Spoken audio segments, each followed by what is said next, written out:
The Honorable, the Judges of the United States Court of Appeals for the Fourth Circuit. Oyez, oyez, oyez, all persons having any manner or form of business before the Honorable, the United States Court of Appeals for the Fourth Circuit are admonished to draw nigh and give their attention, for the court is now sitting. God save the United States and this honorable court. Good morning, everybody. Please be seated.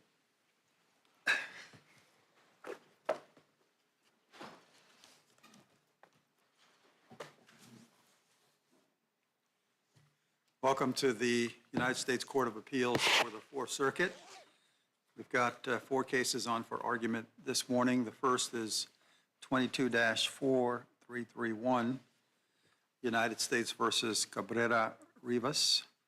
Mr. Kilbourne, whenever you're ready, sir.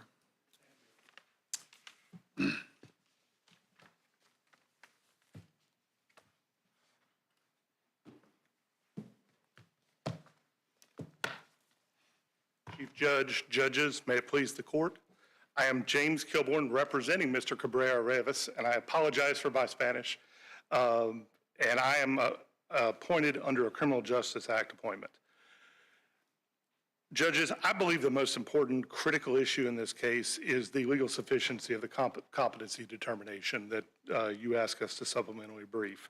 And I believe that it affects everything else in this case to the point where it is the issue I believe that this case should and must turn on.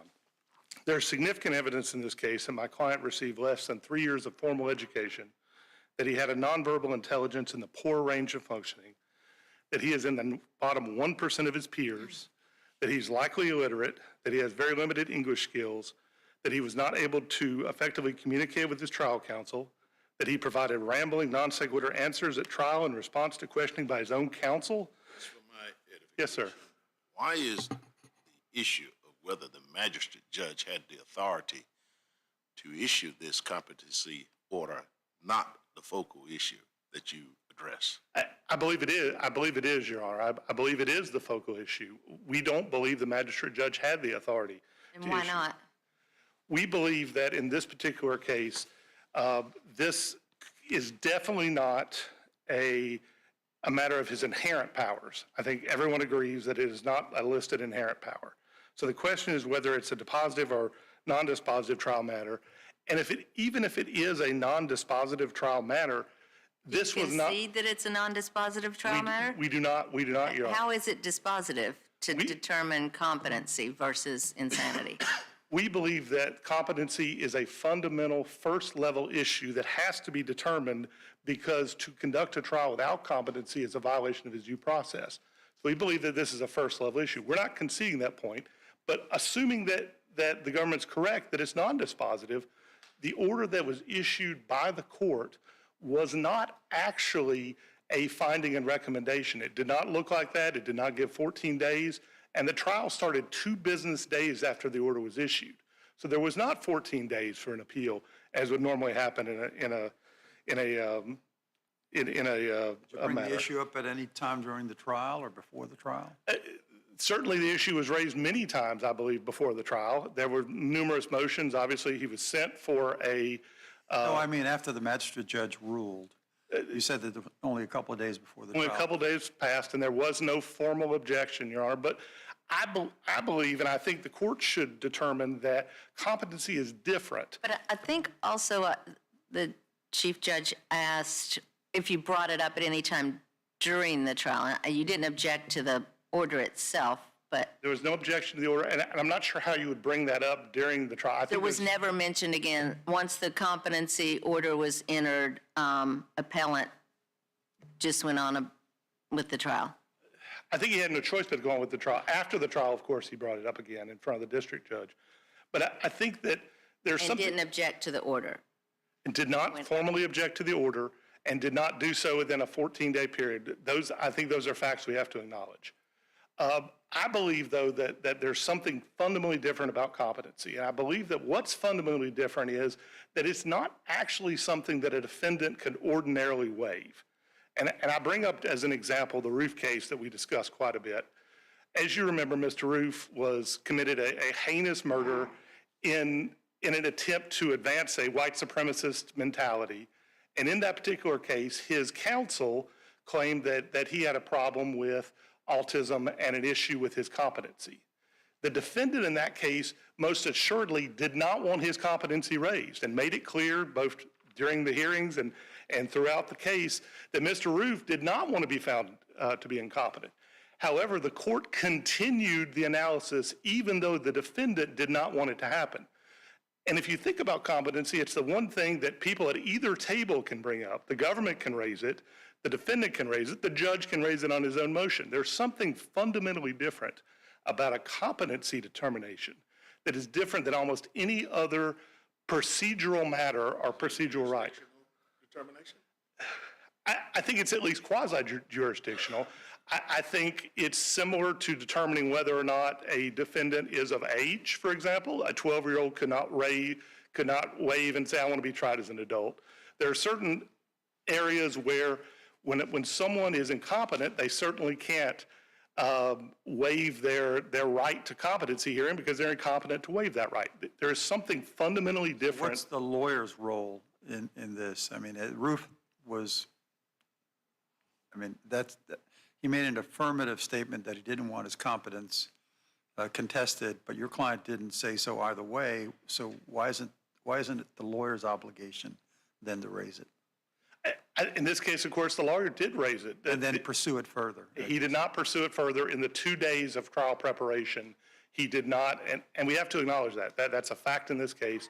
We have to acknowledge the fact the lawyer did not raise it. But this is different, I think, than the other things that a magistrate judge might do that are on the edge of his powers, like the voir dire that we heard about in the briefing from the government. If a defendant's counsel doesn't want to ask questions during voir dire, there's no requirement that they do so. The judge is not going to ask questions for them. The government's not going to ask questions for them. So obviously voir dire is something that can be easily waived, even if a magistrate judge is doing it. But again, I go back to the difference between a competency and the fact that this is part of the due process requirement that we as an American. What about the fact that magistrate judges assess competency in other contexts, like plea hearings, and they're entitled to do that? They actually, I would take issue, Judge, because I don't believe they're actually making that final determination. They're making a recommendation, at least in the Western District, at least under the rules, they're making a recommendation to the judge to accept the plea, but they don't make the final determination regarding the plea. That's made at the sentencing hearing by the judge. In courts where the magistrate judge is the one taking the plea hearing. So I would say that they're making, again, a preliminary determination subject to review by the judge. In an ideal world, had this determination been made months before and there was time for defense counsel to raise issues, if it had been made as a recommendation and a finding, the same way most motions by the magistrate are done, in that case, I would argue that yes, it would be a different set of facts, but that's not the facts we have here. But yes, ma'am. Appellant knew that it was the magistrate judge that was going to be reviewing the competency reports, correct? Yes. So there was time then to raise the issue. I mean, they certainly could have raised the issue, but I think even in a dispositive motion, the magistrate judge hears the case and hears the facts and makes findings and recommendations. So we don't have an issue with him holding the initial evidentiary hearing. We have the issue with the magistrate judge's order being the final pretrial determination of competency. And as you know, competency has multiple parts. It goes to both the cognitive and rational abilities of a particular defendant, his capacity to understand, his capacity to assist, and his capacity to communicate. And I believe in this particular case, we have evidence that there was an issue with all those items based upon the statements that the defendant made throughout the case. It appears that under his inability to understand the proceedings, even up through trial, he's still waiting for someone to come forward and say that what he did was okay. It's one of the stranger soliloquies that you'll see by a defendant at that point, an allocution, because he's actually telling the judge, if someone would just come forward, this will all get sorted out. and he's sitting here facing a federal sentencing. His capacity to assist, we have plenty of evidence about that, about how he was not listening to his attorney and how he was arguing over them and how he was having great difficulty in communicating back and forth with his counsel. And his capacity to communicate, if you read, certainly there are some lucid passages in his testimony, I'll be the first to admit that, but if you read certain passages, even knowing what we know about this case, it's difficult to understand what the defendant is trying to say. And it's difficult to imagine what this particular defense counsel, under the circumstances he faced, was having to deal with. And we believe that his lack of a rational understanding and a factual understanding of the proceedings ultimately impacted this trial and every part of this trial. What is the remedy you seek here? We seek to put him back where he started, to have a competency hearing determined by a district court judge, and then if and when he is found competent, to move forward with the trial. We believe the entire trial and sentencing process was tainted by this issue regarding his lack of competency and the inability of a magistrate judge to have authority. Even if you sent him back and you had a competency hearing, found that he was competent, why would you need to redo it? I guess, Judge Wendy, you could always come up with a forensic to determine whether or not, but I think there's some real concern about that process in general. I mean, that would be up to Your Honor to fashion whatever solution you believe is best. Would it cure it for the district court to simply go back and says, I adopt those findings that were made by the magistrate and I make the determination that he's competent? I would argue it doesn't. I'm sure the government would argue it does. Would you have an argument today if you did that? I believe in. In fact, he adopted what was there and moved forward and took it as his own. And basically, you don't challenge that the district court had authority to make that competency hearing. No. So if he did that, would that be enough? We would argue, of course, that the defendant's counsel would need to be heard on that issue as you would do between the two processes of a finding and recommendation and the final order by the court. It was heard before the magistrate.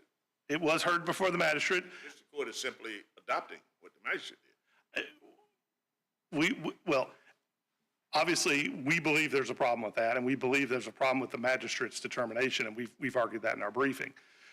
Ultimately, if you decide the only problem was that a district judge needed to sign off on it, we still think that there should be an ability of the defendant to present evidence to that district court judge before he adopts that finding. We believe that since he has the burden, he has the right to be heard. Different than the entire transcript that was already, and reports that were before the magistrate? Well, there's certainly more evidence about his competency before and at the time of trial than we had at that point. The district court judge obviously looked at his competency at the moment of trial, and there is an order to that effect. I'm sure you'll hear that from the government.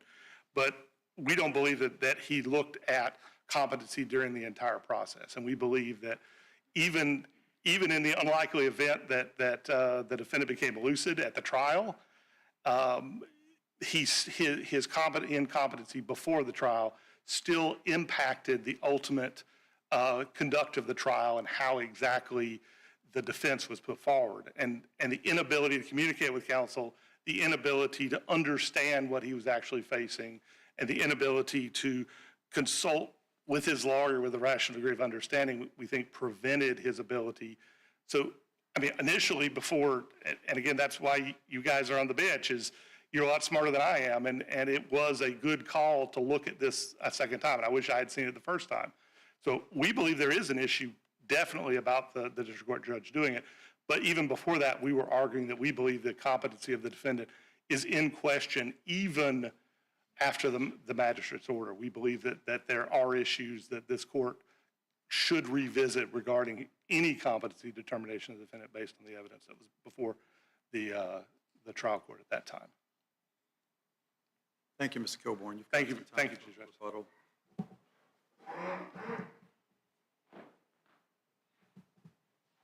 Ms. Ray? May it please the court, Amy Ray for the United States. Your Honors, the district court properly delegated to the magistrate judge the determination of competency, the initial determination. The magistrate judge, excuse me, properly considered that question because it was non-dispositive. It also is not a jurisdictional question, so it is waivable. It's not a subject matter jurisdictional question. And even if we lost on both of those issues, this would be up on plain error review, and the defendant cannot show that the magistrate judge's exercise of that authority or the district court's delegation of that authority to the magistrate judge was plain error affecting his substantial rights. Assuming all that it went back to the magistrate did those things. When it comes to district court, what is the district court's obligation? Did it make any adoption of the findings, or did it say, I agree? How did it treat that report? It treated the report as an order because under the local rules and under Rule 59A. Order from the magistrate. Right, a determination, not a recommendation. From your perspective, a magistrate can enter an order insofar as competency. Absolutely, Your Honor. There is the question before us, That's right. because that has really not been resolved by anyone, has it? I did not find a decision that specifically addressed subject matter jurisdiction on the determination. Because you went absolutely, and I'm trying No, to figure out what it absolutely is. I'll tell you, Your Honor, if I may, I'll tell you why it's absolutely, because you read Rule 59A and it says non-dispositive as to charge or defense. There was nothing dispositive about the order of initial competency. In fact, under 4241A. If you found him incompetent, would that have been dispositive? No, because then he would have gone to the Bureau of Prisons to try to restore competency. And so then he would, that's only, and actually, United States versus Weisberger, which I cite in, I think I cited it in my supplemental brief, and I'm sorry, it's been a bit of a whirlwind for me, but in Weisberger at DC Circuit, the court explains about sort of the three levels, the three determinations. The initial determination of competency is not a final determination of competency. And that's probably best revealed by section 4241A, which requires the district court to revisit competency anytime there's reason to believe that the court should revisit competency. So let me be clear, so we're talking the same thing. Yeah. You are saying that it really hasn't been determined whether a magistrate can make a determination by case law, but the law provides it, that he can do so. The rule is plain. My rule, I do say that, Your Honor. I mean, it's just amazing to me it hasn't come up before. It is interesting, but maybe it hasn't come up before because the rule is plain and clear. It doesn't dispose of a charge or a defense. Our local rules specifically authorize the magistrate judge to do it. It would seem that the district court itself at some point would have to make that determination because it's conducting the trial, and the limited role, even the residual clause dealing with magistrate duties, the broad powers of a magistrate role would say, yes, you can do it, but that district court ultimately has to make the determination. The district court performs the same role in this regard as it would to any other order that the magistrate judge, any other issue the magistrate judge should resolve. The district court has the final authority. There's no question about it. I mean, I get what you're saying. That's a wonderful conclusion. Everything you said, it has the final authority. We're talking about a competency order, Right. which whether this defendant is competent to stand for trial doesn't seem like to me is any other order out there. It doesn't sound like those other type of orders that a magistrate would deal with. This is pretty important. Is he competent to be in this trial today? It seems to me that the district court would have to at some point say, I have determined independently, and I'll take the recommendations in this hearing, that he's not competent or he is competent. Your Honor, I appreciate that as an intuitive matter, it may seem as though competency should be dispositive, but Congress and the courts have drawn the line at dispositive or non-dispositive. And it's described dispositive as those issues that resolve a claim or a defense. I guess the other thing Congress could have done is said, even if competency is non-dispositive, we want a determination by a district court judge. Right. They didn't do that. They didn't do that. And that's sort of, I think that while we may look at this as sort of from behind and say, oh gosh, well, competency is really important, that means that the district judge it should be an R&R, it should be a recommendation, not a determination. That's simply not the way that the Congress wrote the statute Did and the the rule. district court do anything, say anything regarding competency during the trial? And not during the trial, Your Honor, because of course, the defendant never objected. Right. Not only, and I think that Mr. Kilbourn conflates a couple of things, and I just think we should be precise. And that's not to suggest he's intending to be imprecise at all. But he's conflating the determination of competency with the exercise of authority, right? And so he's saying, well, he did raise the issue. Yeah, he raised his competency. He never raised whether or not the magistrate judge could properly make the initial competency You determination. said the district court judge didn't say anything about competency during trial, but I think you were going to say something else Well, about. after trial, the defendant raised it and said he requested a renewed competency hearing, and the district court said, I watched him, I watched trial, I listened to our colloquy, I engaged in a colloquy about whether Mr. Cabrera-Rivas could testify or wanted to testify, and I find that no reason to believe that a second competency hearing is necessary. But I do want to address the subject matter jurisdiction question, because I think that goes to a couple of issues, specifically about whether or not this could be waived. And I didn't read the court's order as asking us, but it was only in preparation for oral argument that I really dived into this issue of subject matter jurisdiction. So I'm just going to give the court a couple of cases on that in case the court is interested. There's a 10th Circuit case called Clark versus Poop. It's P-O-U-T-O-N, Poughton, 963 F. 2nd, 1361. It describes a number of cases and why this is not a subject matter jurisdiction issue when the question is the scope of the magistrate judge's authority. And maybe the best case is the Supreme Court's case in Peretz, which we did cite.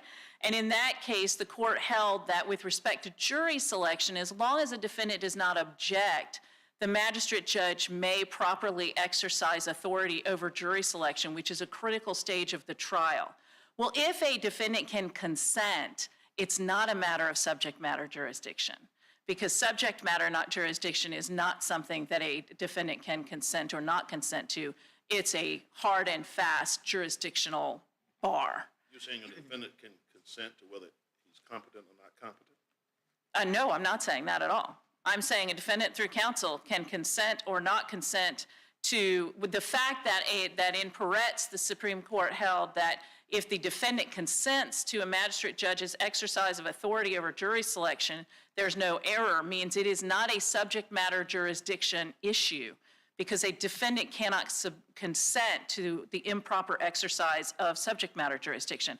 The whole point is this is waivable.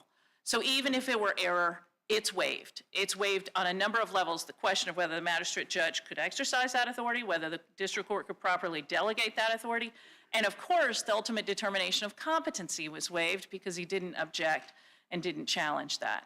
But I hear him today saying his real focus is on whether or not the district court could properly delegate that authority. And that issue could be waived, but because it's not subject matter jurisdiction. But even if it couldn't, he cannot show plain error affecting his substantial rights because no court has held that it's error. And the rule suggests that it's not error. And under this court's decision in Davis, for it to be plain or obvious error, the Supreme Court or this court or a rule must clearly establish the error. That certainly isn't the case here, so he cannot show plain error. And I would respectfully suggest that he also can't show that it affected his substantial rights, because the determination of competency was quite reasonable, considering. Why would the district court take the simple step once a magistrate's order to come up and says, I've looked at this, I see the findings, I adopt those findings, and I reach the same conclusion? For the same reason a district court doesn't do that when the magistrate judge rules on a motion to compel. There's no reason for the district court to do that. A motion to compel sounds a lot different. Absolutely. But hear me out. Motion to compel is a whole different animal. That's an evidentiary type determination. But a competency one is that individual competent to sit in this courtroom? And for a district court, I don't know where this goes, but it sounds like to me, delegate or the magistrate has the authority, whatever, makes the determination. The motion is made to the district court, goes to the magistrate, and the magistrate makes an order. District court can convene under your theory and not ever bring it up again, just because it's been resolved by the magistrate. No need to even say the magistrate resolved it, I guess. Or you could say the magistrate resolved, that's the end of it. That's it? Yeah, absolutely. This court doesn't independently have a de novo responsibility to determine in that court whether that defendant is competent to stand trial. He can or she can rely exclusively on a determination from the magistrate, not even look at the findings, not look at the order, just say, okay, that's the end of it.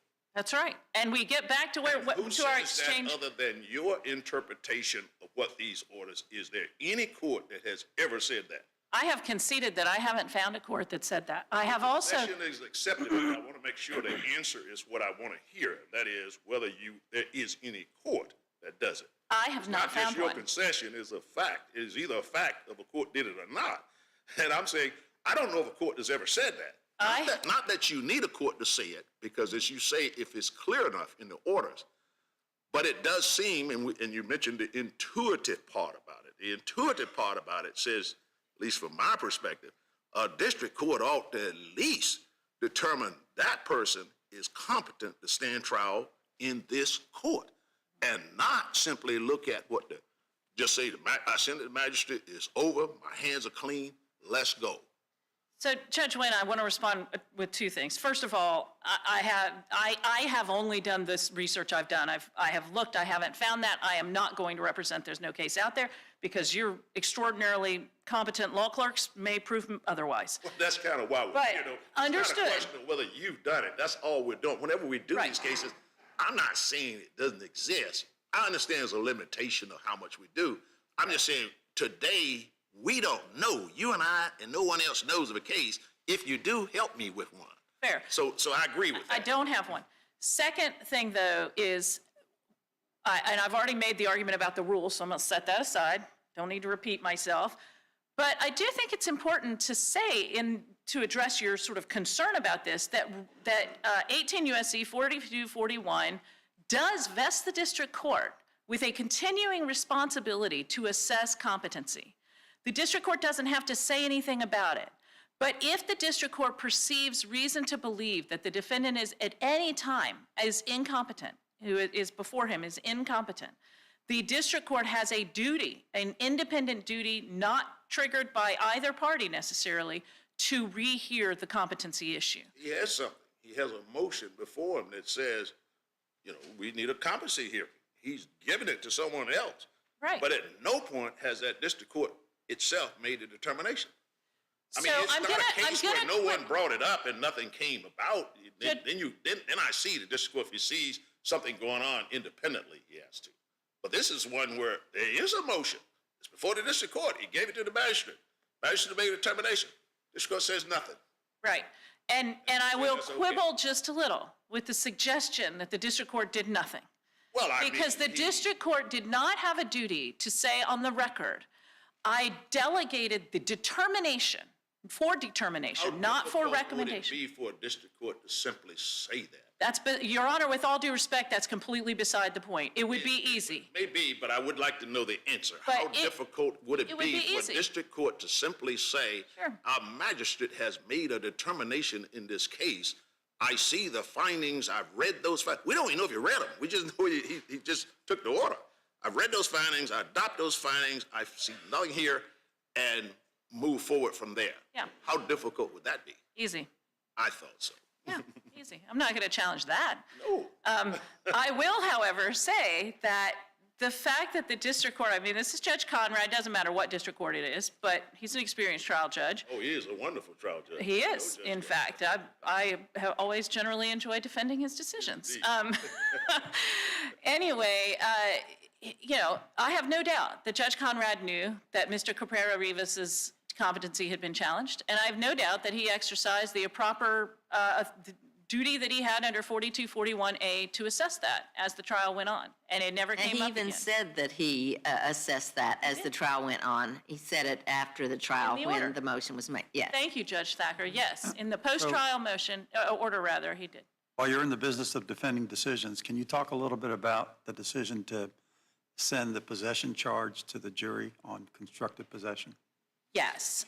So my concern with that decision is, and it doesn't sound like you obviously share the concern, is that this gets really close up to the line of a distinction between being an active participant in a drug transaction and being merely a broker, and maybe that doesn't matter. But tell me why you think this is something more than a one-off, person saying, I know somebody who can sell you drugs, and that's it.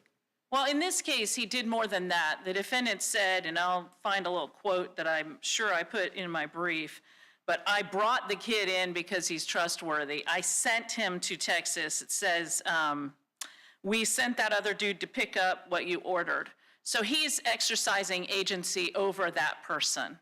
And I think that even under Pinkerton, once we have conspiratorial, he is responsible as for any acts that are reasonably foreseeable that his other dude does. When do you think he came into constructive possession of the drugs? I think that he had dominion and control. What the record would suggest is that he has dominion and control over those drugs in terms of directing that person to go to Texas, pick up the drugs, and bring them back.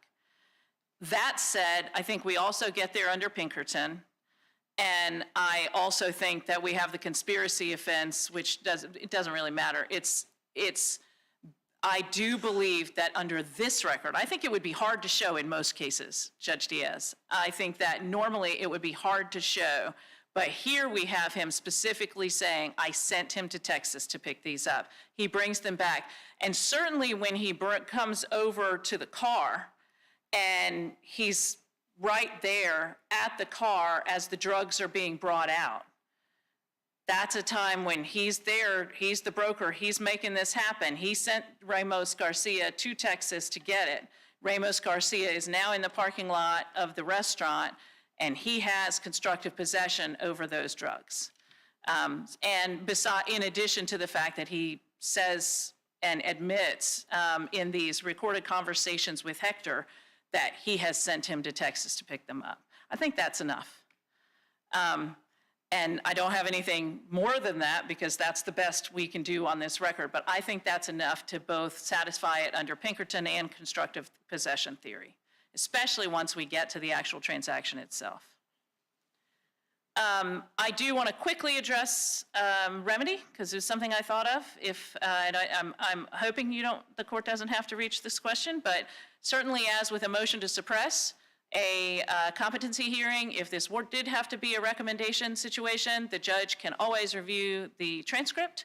So if this court were to hold that the delegation of that authority to the magistrate was somehow improper, if it was a matter of determination, then the remedy would be for the district judge, remand for the district judge to review that hearing and decide whether or not the district judge wanted to take any more evidence or whether it was satisfied with that particular record. It's pretty simple to cure that if it was a problem. Yeah, I think so.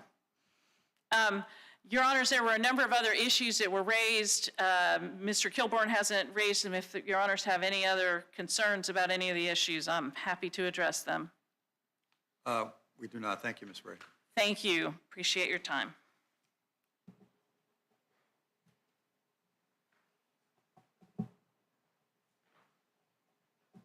Your Honors, I'm not being intentionally imprecise, but I think it's really critical to understand that these two issues of the authority and the determination of competency are deeply intertwined. And I believe that Ms. Ray, when she talks about that this is a clear issue in the rules, I encourage you to look at the local rule and look at it in the context of the three-part determination. There's no question under the local rule that the magistrate judge makes the initial determination of whether or not to send the defendant off for an examination. Is the Ninth Circuit case of Rivera, is that of any value to us? From my recollection of that case, it has some value, but I don't think it decides the question, Your Honor. And I agree with Ms. Ray. I looked for this case and was amazed that it didn't exist, that this issue had not been brought. It appears that Iowa and Hawaii may also have the magistrate judge with a critical involvement, but it appears this may not be the general practice of having the magistrate judge make So these then if determinations. this is plain error review, the error was not plain? I hate to give you that, Judge Thacker. I understand where you're you just did. I understand where you're coming from. There's no case that says this was wrong. I don't believe that it should be reviewed under plain error because I Right, believe it I should be a de novo review because I believe that you have a misapprehension of the law. And I, it's not the person. Judge Kessler is an excellent magistrate judge. Judge Conrad is an excellent district court judge. It's the authority inherent in a lifetime appointed Article III judge. You were about to that's talk different. about the local rules. You said that somehow the local rules. Sure. answered- If you look at the particular local rule that's involved in this particular matter, it says, and this is local rule, criminal rule 59.1A8, it says that basically a magistrate judge could hear motions and entering orders for examination to determine mental competency. When you look at that particular rule in the context of the three-part, three-level Weisenberg examination of competency, we don't dispute the fact that the initial determination to do a competency examination properly rests with the magistrate judge. But that second level is what we're arguing about. But that local rule doesn't suggest a second level. This local rule does not suggest the magistrate judge has power for a second level. If you look at, and it depends on how you read this local You're rule. just saying all it says is a magistrate judge could hear the competency issue and doesn't take the next step and say, and determine competency? For examination to determine mental competency. Okay, so it does say, For examination, and we would argue that's the first step. Now, certainly the government, if she had more time, would come up here and give you the other reading. But I think that raises the issue that there is at least some lack of clarity with regard to the authority, even granted by the local rules. And there's certainly a lack of authority under 4241. I'm not sure I understand the lack of clarity you're Well, arguing. it talks about for examination to determine, not to determine. So we're arguing that the magistrate judge has the For power examination to to determine. determine. Level 1 in the Weisberger test, but not level 2. So what we're arguing is that it certainly could be read a different way, and I'm the first to admit that, Judge Thacker, but I don't think it's clear. And I think 4241 is not clear. And I think in this particular case, what you have is you have an issue that is not easily and perhaps cannot even be waived by a defendant based upon the prior case law. So is it your argument that the local rules circumscribe what would otherwise be the authority of a magistrate to decide this issue? No, I think the local rules grant the magistrate the authority to decide the issue in this particular case. But that's not inconsistent with the normal rules, with the rules that Congress has created and that the rules of criminal procedure outline, right? Judge, I believe what we're saying is that it is inconsistent, that the competency is so much greater than the powers normally given to a magistrate judge. It is like a magistrate judge holding a felony trial. Even if you waive that, that would be something that the power of the magistrate would not allow, magistrate judge. And we think that this is similar to that. This is not a finding on suppression. This is not a finding on whether or not to compel. There's something so important about the due process requirement of a competency hearing that it raises to a level that takes it outside the ordinary magistrate judge's authority. And as we argue, we believe de novo, this court should go back and say, no, this is not within the magistrate judge's authority, enter a unilateral order, and that order has to be endorsed by a district court judge. And we argue that the competency issue taints everything else. We didn't argue about everything else because we believe that even the issue of possession was made less clear because of what we argue, the incompetency of the defendant in this particular case. In sum, Your Honor, we believe that no other court has heard this particular issue as far as we can tell, but it's a very important issue and it's a very important question of the constitutional authority of an Article III judge and the constitutional authority given to Congress through a magistrate judge. And we believe that this court, if you get close to that edge, should decide that this is within the district court's power, should send the defendant back for that competency hearing, and we would hope for a new trial. Thank you, Your Honor. Thank you, Mr. Kilbourne. As you indicated when you first got up there, I noticed that you are court appointed. I want to thank you for taking on this appeal. It's part of the critical work that you and other attorneys take on to help us do our important work. So thank you very much for your representation here this morning. I want to thank both parties for their very effective and informative arguments. We'll come down and greet you both and move on to our second case.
All right, our next case is 24-1043 MSP Recovery Claims Series LLC versus Lundbeck LLC.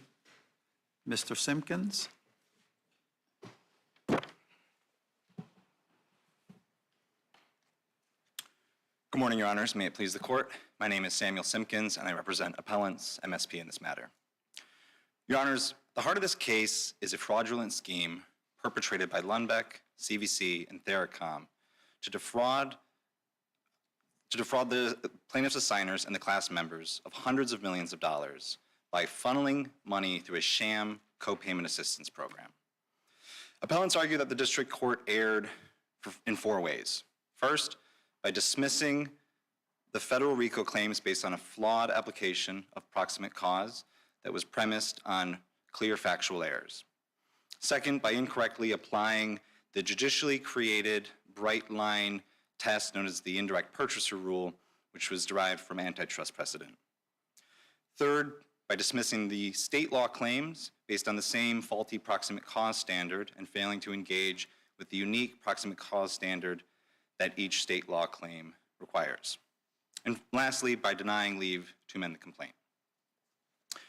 Your Honors, the district court's central error was its conclusion that plaintiffs did not and cannot plead proximate causation.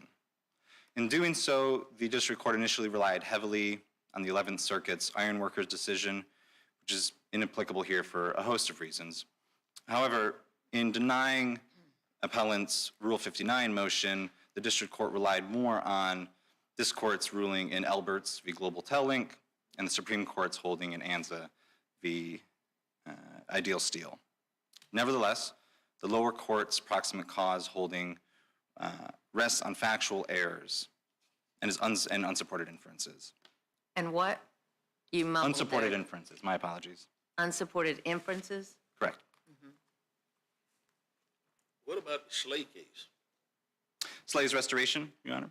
Yes. This appellant's position is completely consistent with Slay's restoration. This court held that plaintiffs there lacked proximate cause because they were in fact twice removed from the alleged violation.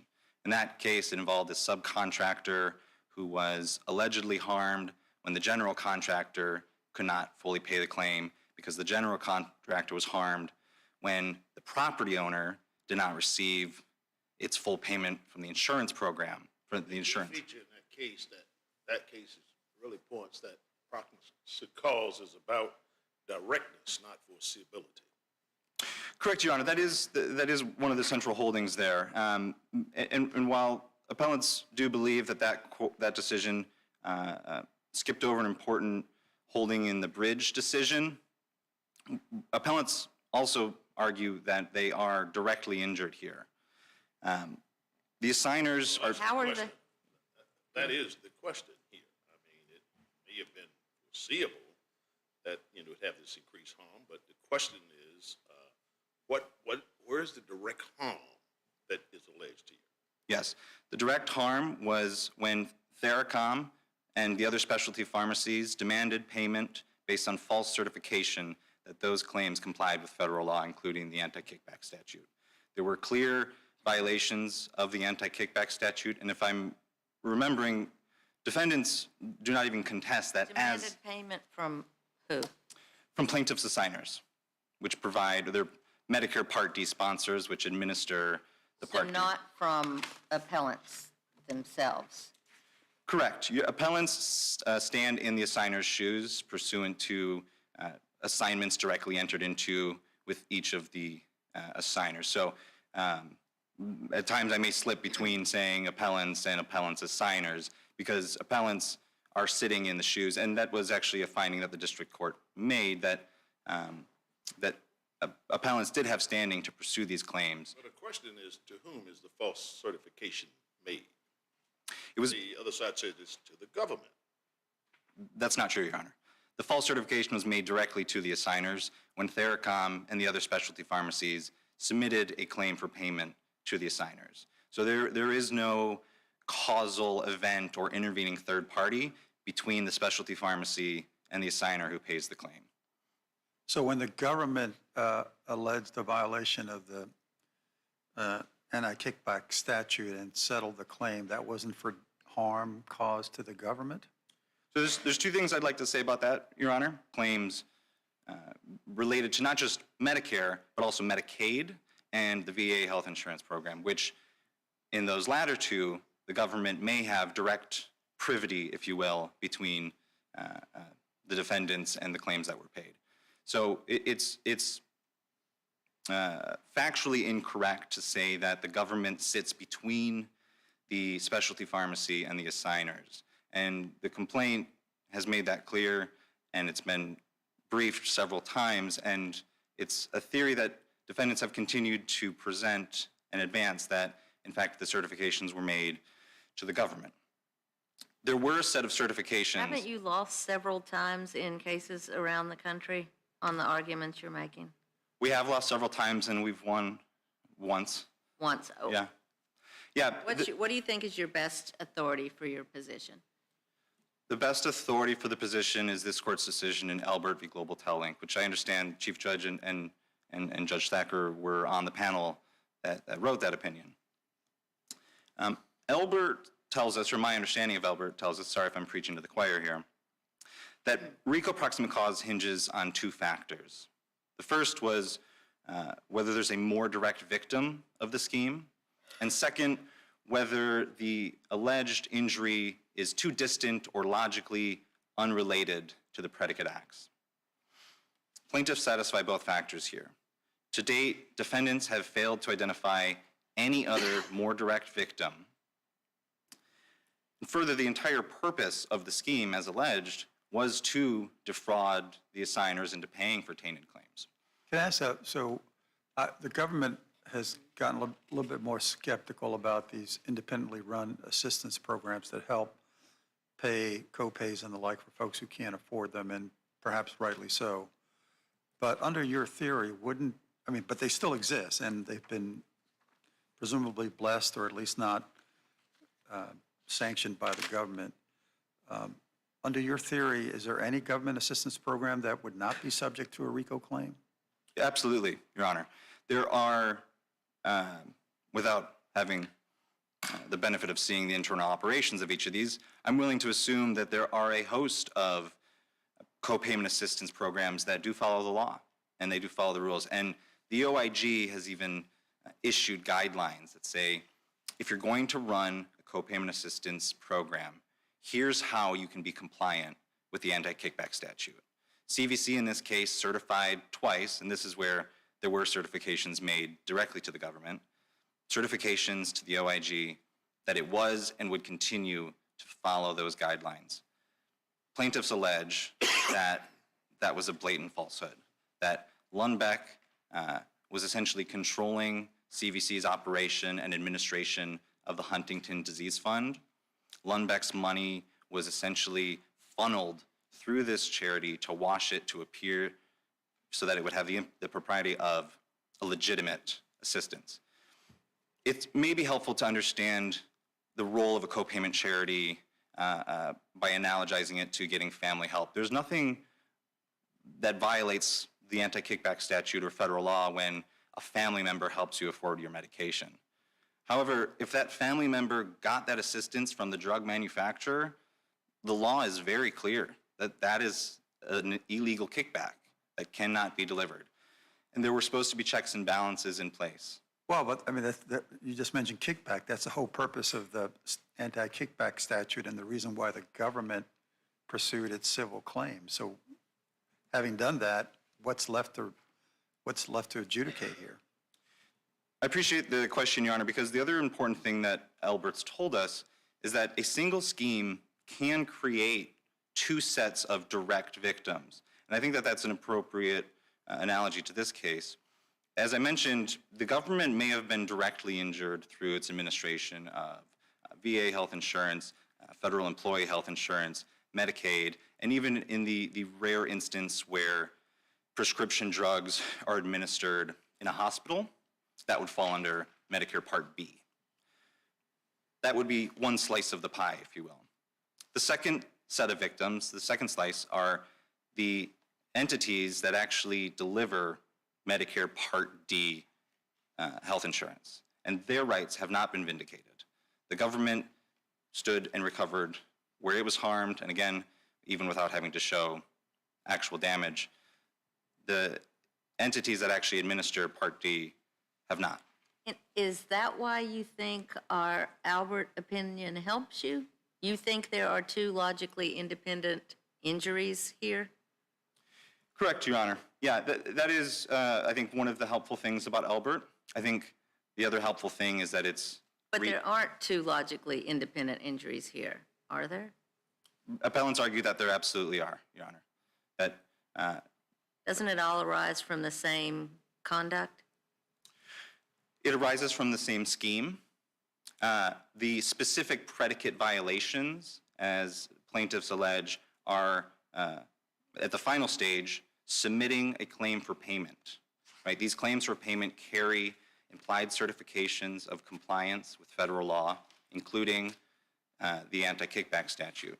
Those claims for payment were submitted to two sets of parties. First set is what appellants are representing here today, Medicare Part D sponsors and the class members. The second set would be the hypothetical that claims were submitted directly to the government. Now, again, we don't have the government's data on this, and I can't say for certain that claims for payment were submitted directly to the government, but that is how it would create those two sets. Those would be discrete predicate acts flowing from the same scheme. But in Albert, one of the concerns was these families of the inmates who were being forced to pay, overpriced charges for telephone services because of the scheme. There's no allegation here that anyone was forced to pay something other than what the market price was for the drug at the time, or is there? Well, Your Honor, there is. Appellants have advanced three theories of injury. We've spent most of the time talking about the third, which is that they were induced into paying claims that they were legally obligated to not pay. And so they were deceived, they were tricked, they were lied to directly by Theracom and told that these... That's a boilerplate assertion. I think where Judge Diaz is going is Rule 9B requires some specificity to it. And the question is, where do you plead with any degree of specificity that the defendants knew that these certifications were false? Yeah, Your Honor, I have three things I'd like to say about that. First, there are two theories of predicate acts. First is mail and wire fraud. Appellants concede 9B controls there. The second is the Travel Act, and the few courts that have addressed the issue have held that Rule 9B does not apply there, and it's controlled by Rule 8. Second thing I'd like to say is that even under Rule 9B, defendant's state of mind can be pled generally and is not subject to the particularity requirements of who, what, when, where. Third, in plaintiff's motion to supplement the complaint, which was granted by the district court and is incorporated in the joint appendix at page 218, plaintiffs were able to identify and confirm a set of claims in which two important things were confirmed. One, that these patients received co-payment assistance directly from CVC. And two, that the claims that were paid by the assigners came directly from Theracom and that payment was made directly to Theracom. And so we would argue that that more than meets 9B. It identifies the patients, the dates, the drugs, who was paid and who was paying. The requirements of 9B and RICO do not even require that each defendant engaged in the predicate acts and actually use the mail-in wires or receive. Any cite to a case that goes to where you are going with that this boilerplate type certification is sufficient to satisfy Rule 9B? I can, Your Honor. There was a case out of the Central District of California in which there was the same plaintiffs against the manufacturer Amgen. The court analyzed allegations substantially similar to this case and found that plaintiffs were able to identify the who, right? They identified the defendants. They identified the class of communications. This is both money sent by manufacturer to co-payment charity, communications sent by the charity to the manufacturer, money sent from the charity to the specialty pharmacy, claims for payment sent by the pharmacy to the assigner, and we're able to identify specific instances of that, as plaintiffs have done here, specific instances of these mailings that are demonstrative of the scheme generally. My time is waning. I would like to quickly touch on the second error of the court, which was applying the indirect purchaser rule. Proximate cause takes many forms, but it always answers the who can sue question. Defendants would argue that separate from satisfying the direct injury test, as laid out in Alberts, relying on the Holmes decision, that appellants would need to also satisfy a separate indirect purchaser standard. This is inconsistent with case law. The Supreme Court most recently in Apple v. Pepper said that the IPR, like the direct injury test, is an implementation of proximate cause, not some separate statutory standing test that must also be met. Both the majority and the dissent agreed on this point. Justice Gorsuch wrote there, quote, "This court has long understood Illinois BRIC as simply applying these traditional proximate cause principles in the antitrust context." And so we would argue that given the Supreme Court's repeated rejection of bright line rules to RICO, found in Holmes and Bridge and Zedema, that applying this rigid rule to RICO is both unfounded, inconsistent with the congressional intention, and conflicts with binding Supreme Court precedent. All right, thank you, Mr. Simpkins. You've got some time left for rebuttal. Mr. Glick?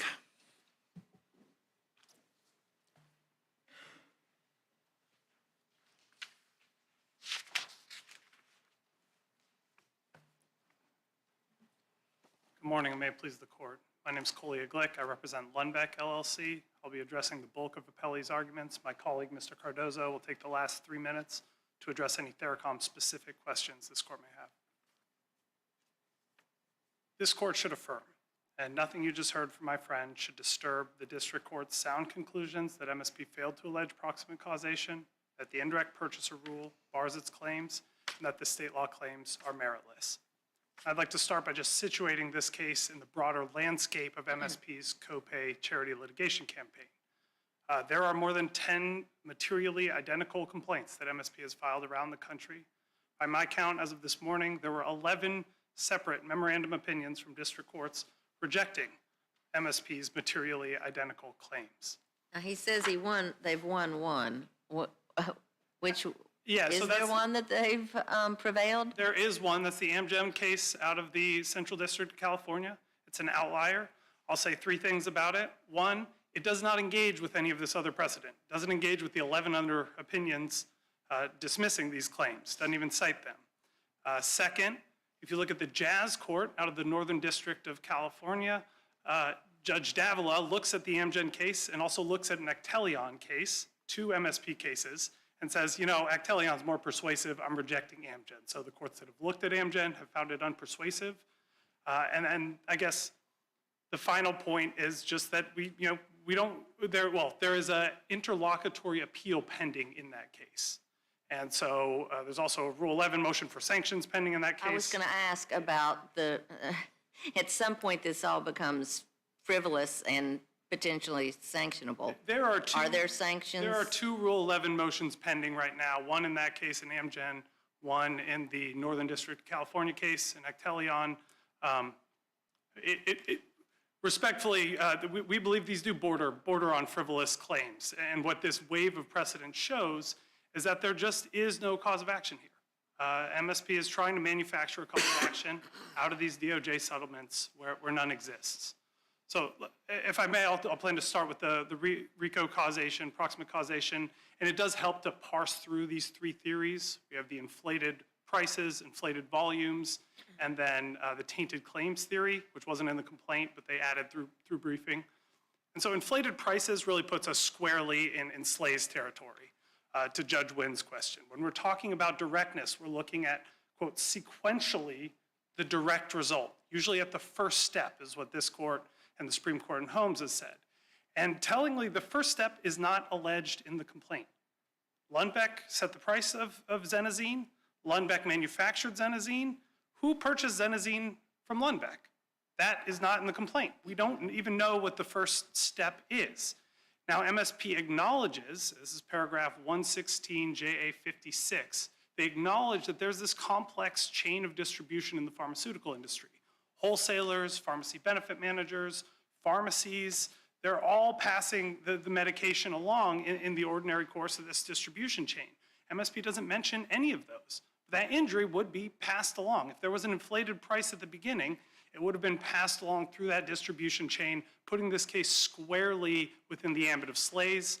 It's not within the scope of Albert. I mean, Albert, the plaintiffs, were the prisoners and their families who were paying more money for the inflated prices of these prison telephone calls. So that's a direct injury. That's the first step, sequentially the first step. And the fact that there's a separate injury to the government was irrelevant. Inflated volumes. Here, again, important to know what MSP does not allege. Does not allege that this drug was unsafe or ineffective. Doesn't allege any misleading communication to physicians. What it alleges that these patients were very sick, Your Honors. I think it's important to note, Huntington's disease, serious disease. These patients need that copay assistance to be able to afford their medication, and they got their medication. And so when we're talking about inflated volumes, there's just no undue influence on these doctors. Well, but apparently the government thought there was something amiss here when it alleged that there were violations of the anti-kickback statute and settled that claim, right? So I get it. I think everybody wants to have patients being able to afford their medications, but it has to be done within the contours of the law. That may not answer who gets to sue. I guess the question is, the government has been vindicated. Why is your colleague on the other side interested? But there could be more than one person harmed, right, in theory? I mean, at a broad level, in theory, more than one person could be harmed. But when we're talking about anti-kickback, which is really the heart of this, there's no private cause of action. It's not a RICO predicate. That is the government's prerogative to enforce the anti-kickback statute as it sees fit. And you know, there was no admission of fault in the settlement either. So it's not like we have an admission of anti-kickback violation either. But then we get into this, again, the causal chain. I mean, how do they link an anti-kickback statute violation to their alleged injury? And really what they're saying is that copay charities increase the price of medications. And, folks have been having that debate since 2013 in the BMS case that we just cited in our briefs, where the court said that this is a policy dispute over the price of medications. And certainly RICO is not going to solve the healthcare system of the United States, with private treble damages actions. Let me move to tainted claims Well, theory. that's a good point. I mean, they allege that, but I don't know that they ever explain how that happens or who's to blame. Exactly, Your Honor. And I mean, that's really, they cannot distinguish the alleged harm, whatever wrongful conduct here, which under the government's theory was the communications between Lundbeck and CVC, that was the alleged harm. They can't link that to their inflated prices, inflated volumes. It's just this totally separate sort of regulatory violation. I mean, there was an industry-wide investigation. DOJ said, we're going to change some of the rules around this. And that's really what we're dealing with here. And then private plaintiffs coming along and trying to make something out of that DOJ settlement, which is really a purely anti-kickback statute enforcement issue that's unique to the United States government. So if the manufacturers, the allegation is that driving up demand, or at least by funneling these donations to these PAPs here, the result does have some level of an injury, don't you think, to the downstream insurers who are picking up the bulk of those inflated prices? Well, no, Your Honor, not on this complaint. I mean, we have no idea what happens in the chain of causation, right? When we're looking at SLAYS and how to link that chain of causation, we don't know who's at the first step. We don't know who's at the second step. We don't know anything about what happens. You would never be able to recover under RICO because there are too many steps in the chain. Is that right? I don't know that's right. There could be a different plaintiff who has a cause of action. These plaintiffs certainly have not alleged one. Who are the direct purchasers here? It's not alleged in the complaint, Your Honor. We know that Lundbeck set the price. Who would be direct purchasers? So in the ordinary course, it would probably be a wholesaler, would be the next step. And again, there's sort of a... Direct purchaser could recover because that's not an indirect, that's a direct one. Why would they? Don't they benefit from it? The increased quantity?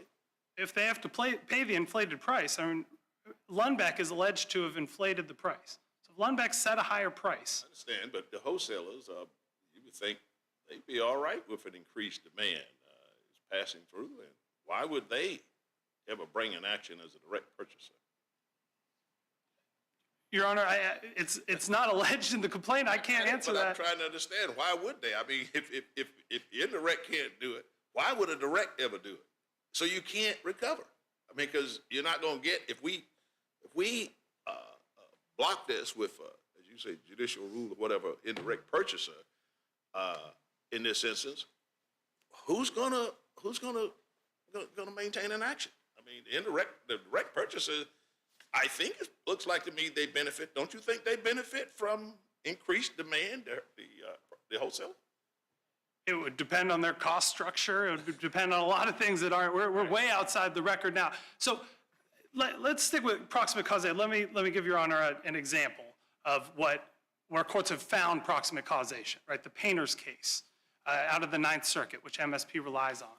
And Painters is part of a circuit split. We submit it's at the outer edge of proximate causation, but even accepting Painters as the law, there were direct misrepresentations to the doctors there.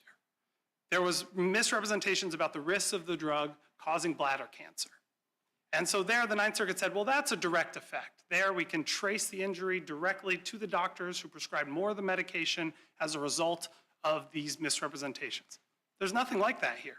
We don't have a misrepresentation to doctors. Nothing like that is alleged. Again, this is undisputedly a safe and effective drug that was necessary to treat a serious illness. One more point about the tainted claims, and I think, Judge Diaz, this goes back to your question about the anti-kickback statute. Under this tainted claims theory, there's actually no injury at all. I mean, MSP's assigners, these insurance companies, were paid by the government. They have contracts with the government to provide these services. And so they were paid. Sometimes they get premiums from patients. That's alleged in the complaint as well. So they were paid. They provided these services. Patients got the services that they contracted for. And then now I think they're asking for a refund. I think maybe even treble damages on the refund of the services that they provided and were obligated by contract to provide. So it's just seeking a pure windfall.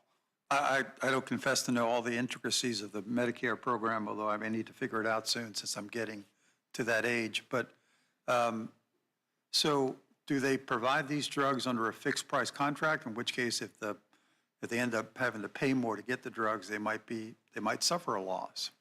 So as alleged in the complaint, there's bids submitted every year so these health insurance companies calculate it with their actuaries.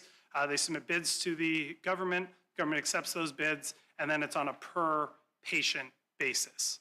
So they predict how much the medications are going to cost. They predict how much the patients are going to need. And I think the ironworkers case is helpful in sort of exploring this issue, and there is some assumption of risk that the insurer takes on as they insure people, right? That's the business of insurance. So they assume the risk of some fluctuation. Right, but they do that assuming there's going to be a level playing field and everybody's playing by the rules. But if there's something that affects that risk, aren't they harmed?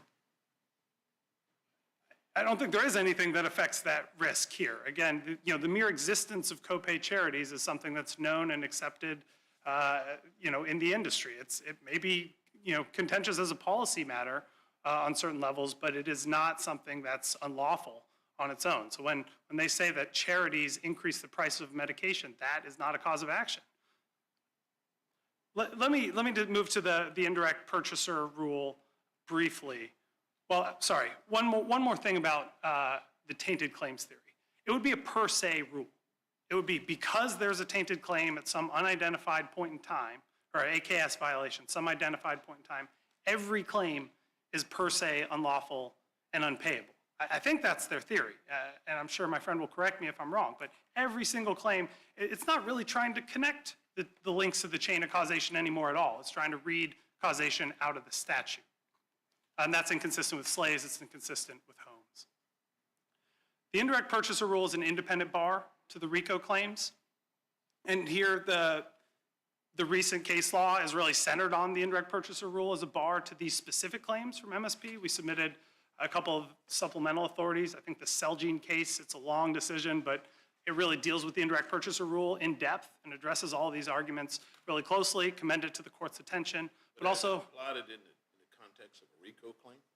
Yes, Your Honor. So there are antitrust issues in Celgene, but a materially identical copay RICO conspiracy was alleged in Celgene, and the court rejected it under the IPR. So too in Biogen out of the District of Massachusetts. So too in Pfizer, Judge Friedrich on the District of Columbia. So we have these courts around the country adopting this rationale and really circling in on the indirect purchaser rule as a bar. And there's some policy arguments against it, to be sure. My friends raised some, the courts have flagged some, but at the end of the day, it's a question of statutory interpretation. But the rationale for the IPR is that the harm to the one that's been the direct party has incentive to sue here. Who here has more harm here than the astronauts? Well, so we would dispute that there is harm, of course, first of all. Second of all— Let's assume that you have this inflated prescription and prices. Sure. Who would be more harmed than the astronauts? So I think when we're talking about— I don't have a direct answer. It's not alleged in the complaint. Who would be more harmed? I mean, it's possible the pharmacies, it's possible the wholesalers. I understand there's some hypotheticals about maybe they're making more money with more volume. We don't have any of that. Really addressing how this particular indirect purchaser, the specific facts, but we're dealing with a legal issue here. Does that apply in the context of a healthcare context as opposed to a different context? Right. And so to make it sense here, I mean, if it either harms them or not, if it doesn't harm them, then you're dealing with an IPR. Does it make any sense in the healthcare context is my question. Where the alleged wrongdoing doesn't affect the direct purchaser, it seems like to me, at all. So first answer is that the courts have held that it does apply squarely in the healthcare purchaser context, and in fact, in the context of these precise cases. So we have the Biogen case from District of Massachusetts, the Humana versus Invidior case, which the district court relied on here. That's from the Third Circuit.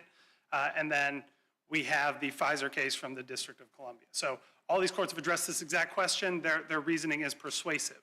A bigger picture point, though, is that the indirect purchaser rule exists to create a bright line rule, to prevent abuses in RICO. And so when the Supreme Court created it in Illinois BRIC, it was interpreting the language of the Clayton Act. And the language of RICO is materially identical. It's by reason of a violation.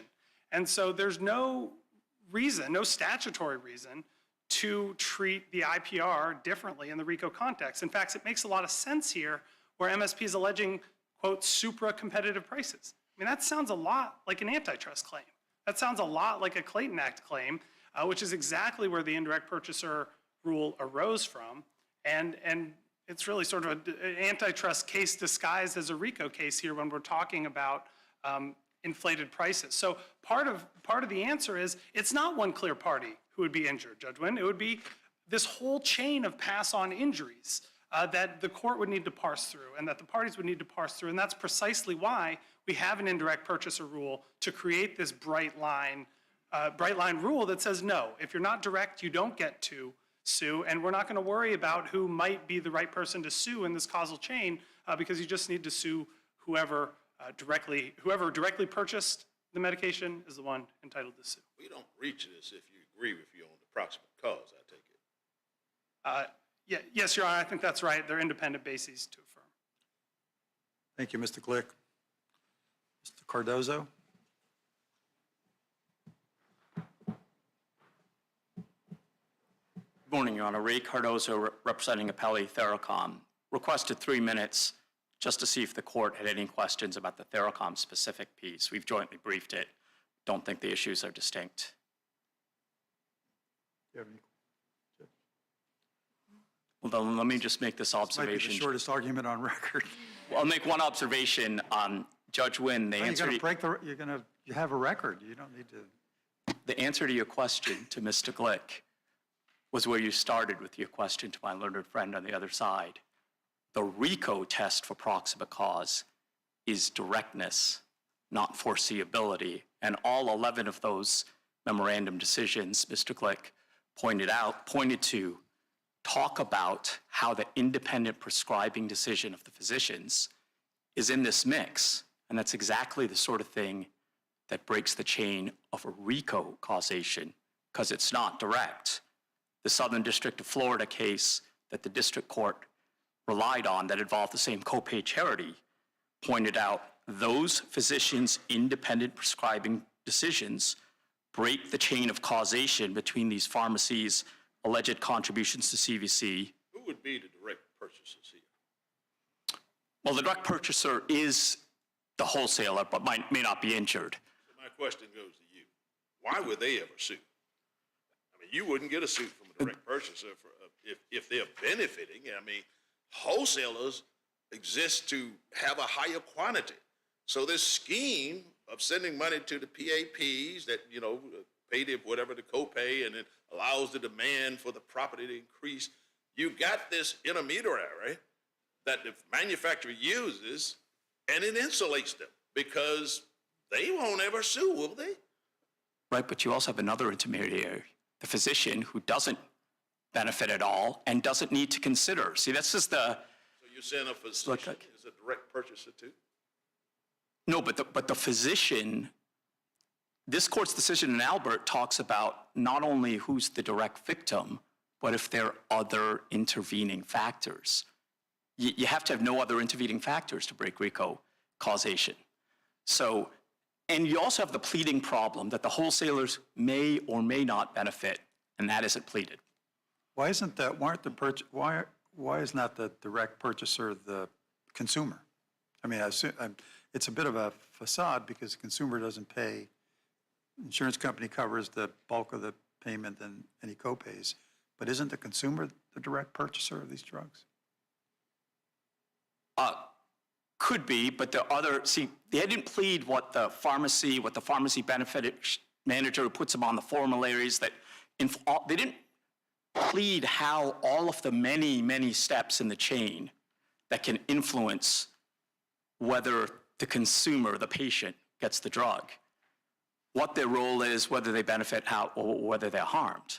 So we've got a pleading problem, but even if you speculated all the way out to treat the patient as the direct purchaser, you still have the problem that you have an independent intervening factor, a physician who doesn't need to take any of these things that they're concerned about into account. And that's why they missed the point of the ironworkers case that the district court cited. That case focused on if you're showing a misrepresentation about safety and efficacy, then you've got a direct link to the prescribing decision, which is the key intervening factor. If you don't have that, and you don't have that here, you've got an economic issue. Then you haven't severed, then you're just speculating in a way that RICO proximate cause does not permit. All right, thank you, sir. Mr. Simpkins?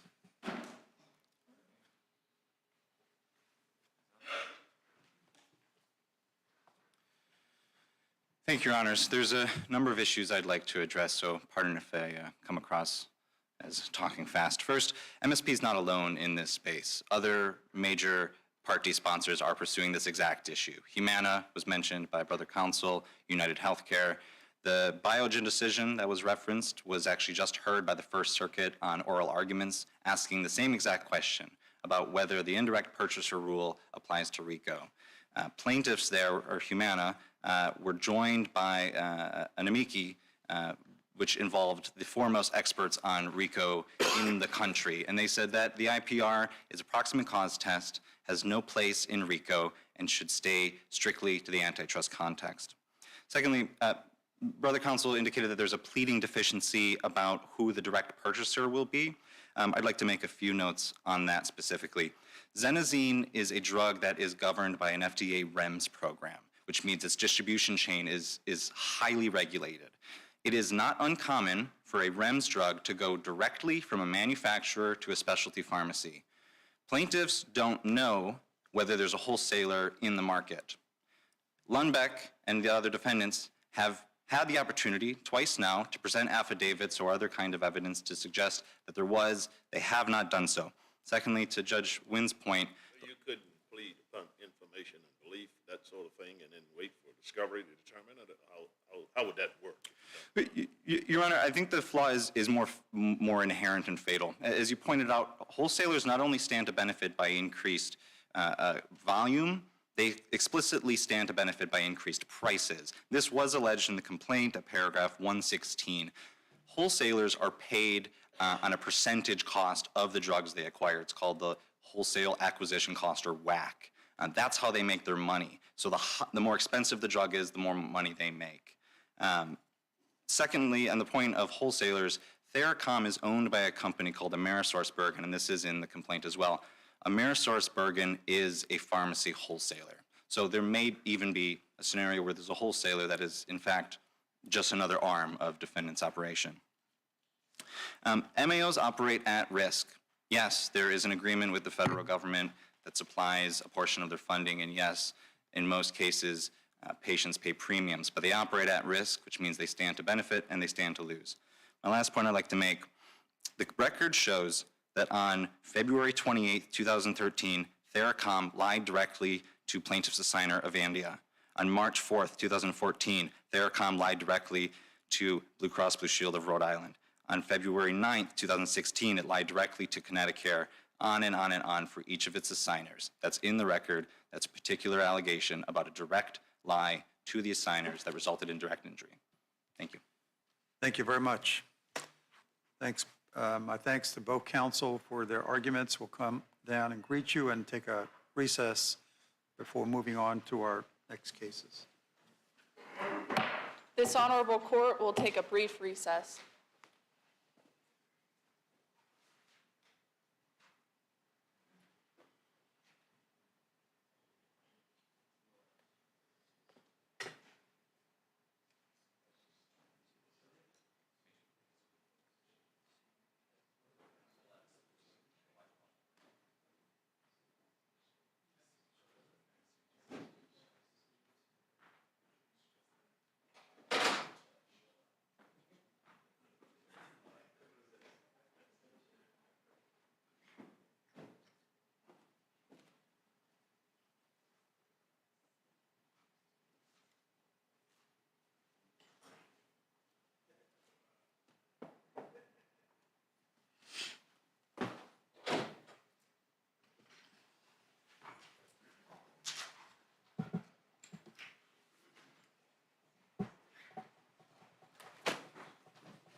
The Honorable, the Judges of the United States Court of Appeals for the Fourth Circuit. All right, be seated. Our third case, excuse me, is 23-113133 and 34 Leclerc versus Taverner. Mr. Barry? Thank you.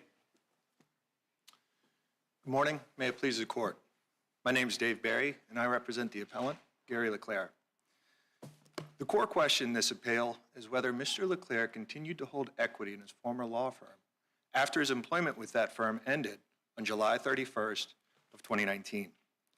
That question is a contract question governed by the firm's operating agreement, and Section 202 provides the answer. It tells us that the firm redeemed Mr. Leclerc's equity, meaning his shares, on the last day of his employment. Section 202's blanket resignation and redeem rule, as the district court called it, was automatic and absolute.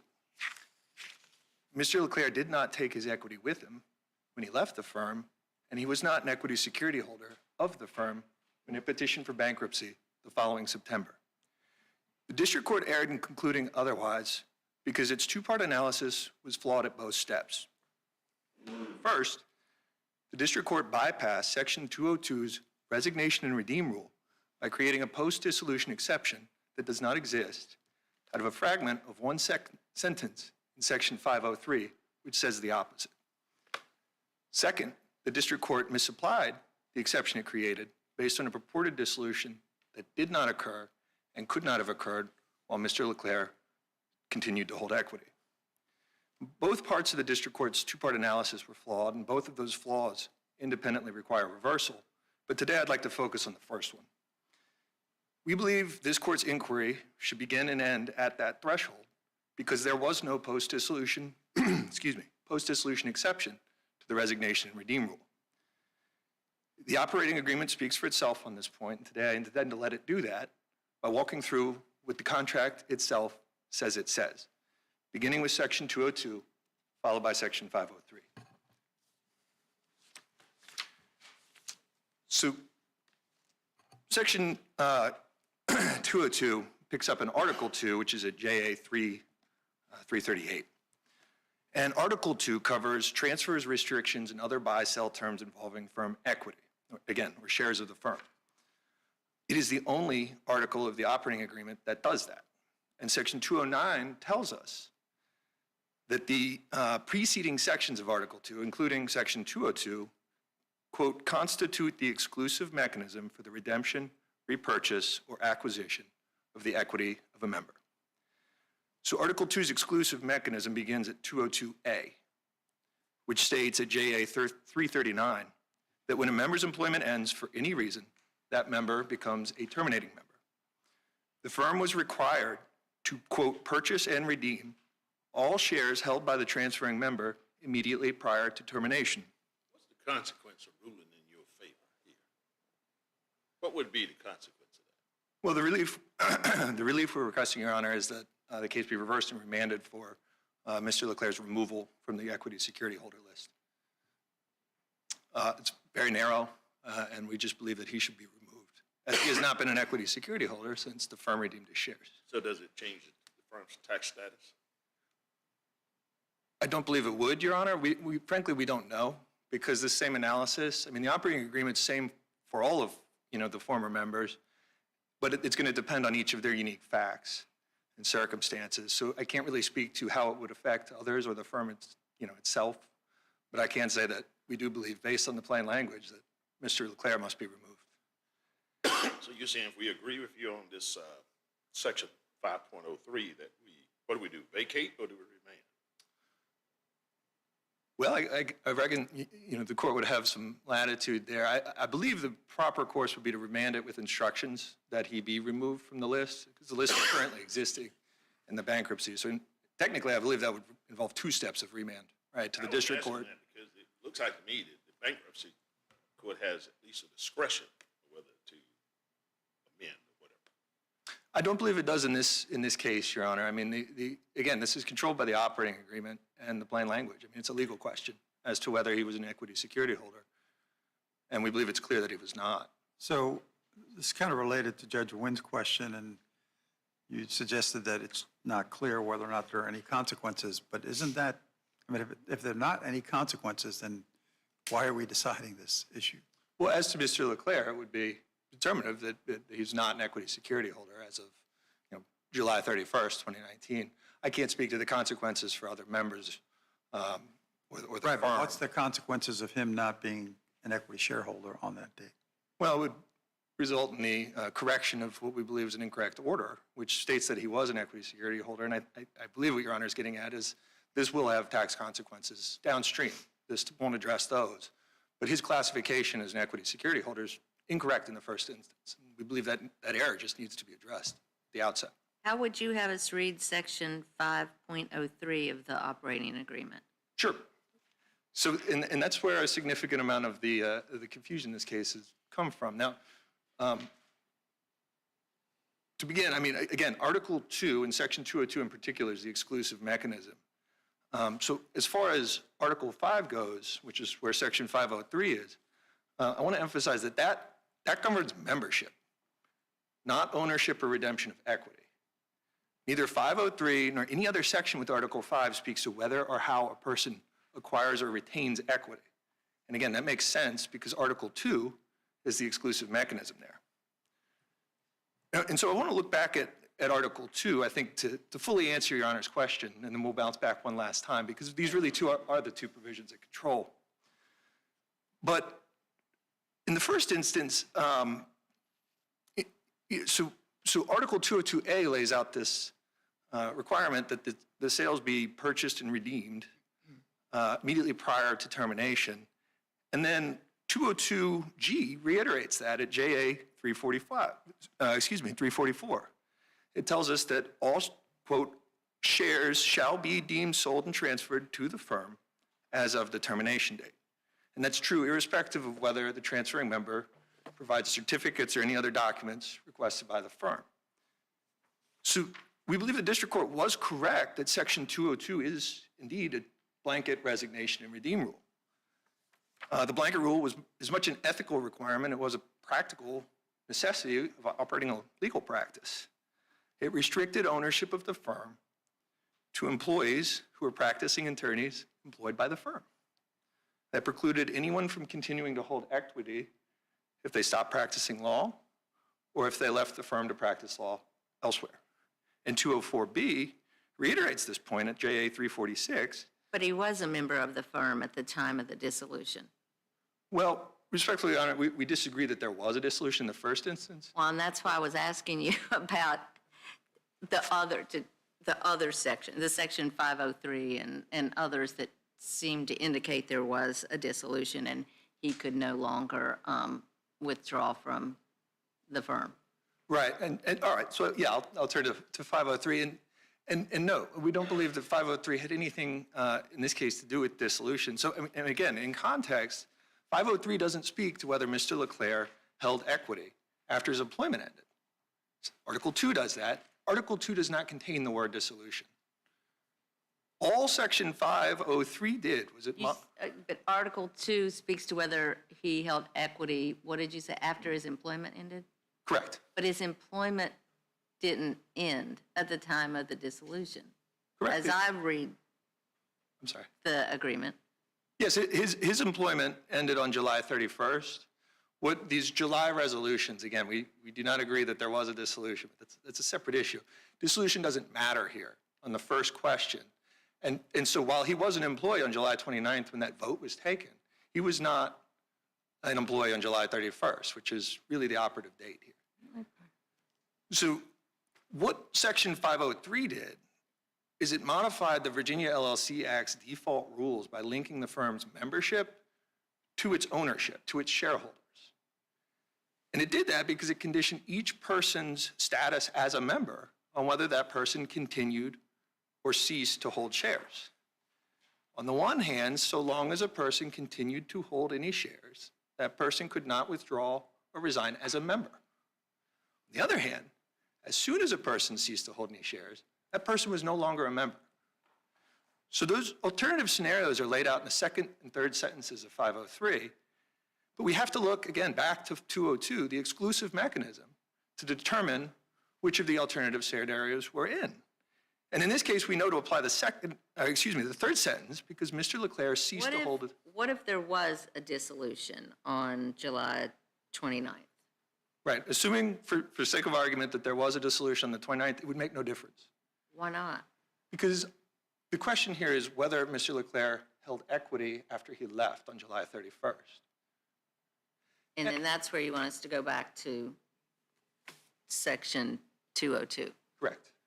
Correct. And then remember, the equity security holder list, right, giving rise to all this, is dated more than a month later. That's September of 2019. So it really doesn't matter whether Mr. Leclerc was a member on the 29th or the 31st. We know it ended on the 31st, and he was absolutely not an equity security holder in September. And again, so these alternative scenarios are laid out in the second and third sentences. In this case, we know to apply the third sentence because Mr. Leclerc ceased to hold any shares when the firm redeemed his equity on July 31st. So 503 tells us he was no longer a member as soon as that happened. So let me be clear. What do you say this section 503 reference to prior to the dissolution and winding up the firm? What do you say that means? Right. That means just during the life of the company? That's precisely what it means, Your Honor. And there's been a lot of confusion over that second sentence because it uses the word dissolution. So I'll clarify exactly what that sentence does based on exactly what it says, right? So what it does is it prevented Mr. Leclerc and everyone else from withdrawing as a member of the firm while continuing to hold equity in the firm. That limitation was meaningful because Virginia's LLC Act would have otherwise allowed the firm shareholders to withdraw as members and then keep equity as former members. But isn't the additional caveat is so long prior to dissolution? I mean, you couldn't do that prior to dissolution. Now, we don't believe that's a caveat at all. That limitation on member withdrawal was operative, as the court's pointed out, for the entirety of the firm's existence, right? From its inception through dissolution and through winding up. The only qualification here is that the operative limitation on member withdrawal only applied so long as a person continued to hold shares. So really, that's the question. So long as a person continued to hold shares, did they? And 202 tells us the answer. Now, we also know based on what 503 actually says, that the second sentence wasn't a post-dissolution exception to 202 because the district court's interpretation violated virtually every principle of contract interpretation to make it an exception. First, the district court had to essentially delete the so long as qualification, everything before the first comma of the second sentence of 503. And in its analysis, it even capitalized the S in such as if there was no first part of that sentence. That qualification is there and it controls.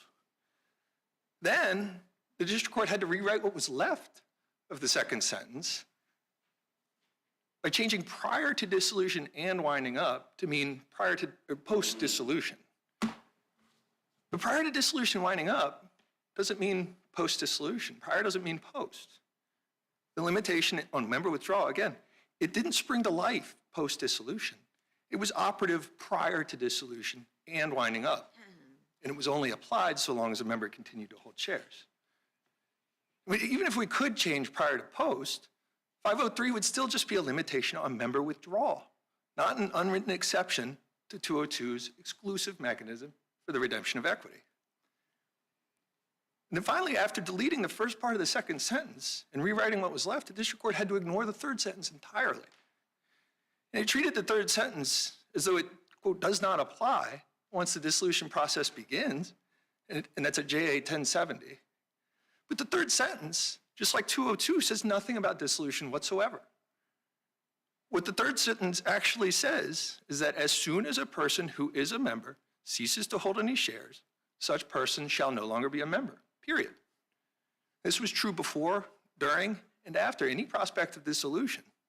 And just like 202's resignation and redeem rule, which had no exception, there was no post-dissolution exception to the third sentence of 503. So in every way, the district court misinterpreted 503 to mean the exact opposite of what it says. And the operating agreement speaks for itself. Section 202 tells us Mr. Leclerc's shares were purchased and redeemed by the firm and deemed sold and transferred to the firm as of his termination date, July 31st, 2019. 503 tells us that Mr. Leclerc could not have withdrawn as a member before the firm redeemed his shares, but he was no longer a member as soon as it did. And we believe this court's inquiry should stop there with the plain language of 202 and 503. It does not matter whether or when there was a dissolution, although for the reasons stated on brief, we believe there was not. Thank you very much. Thank you. Ms. Barron?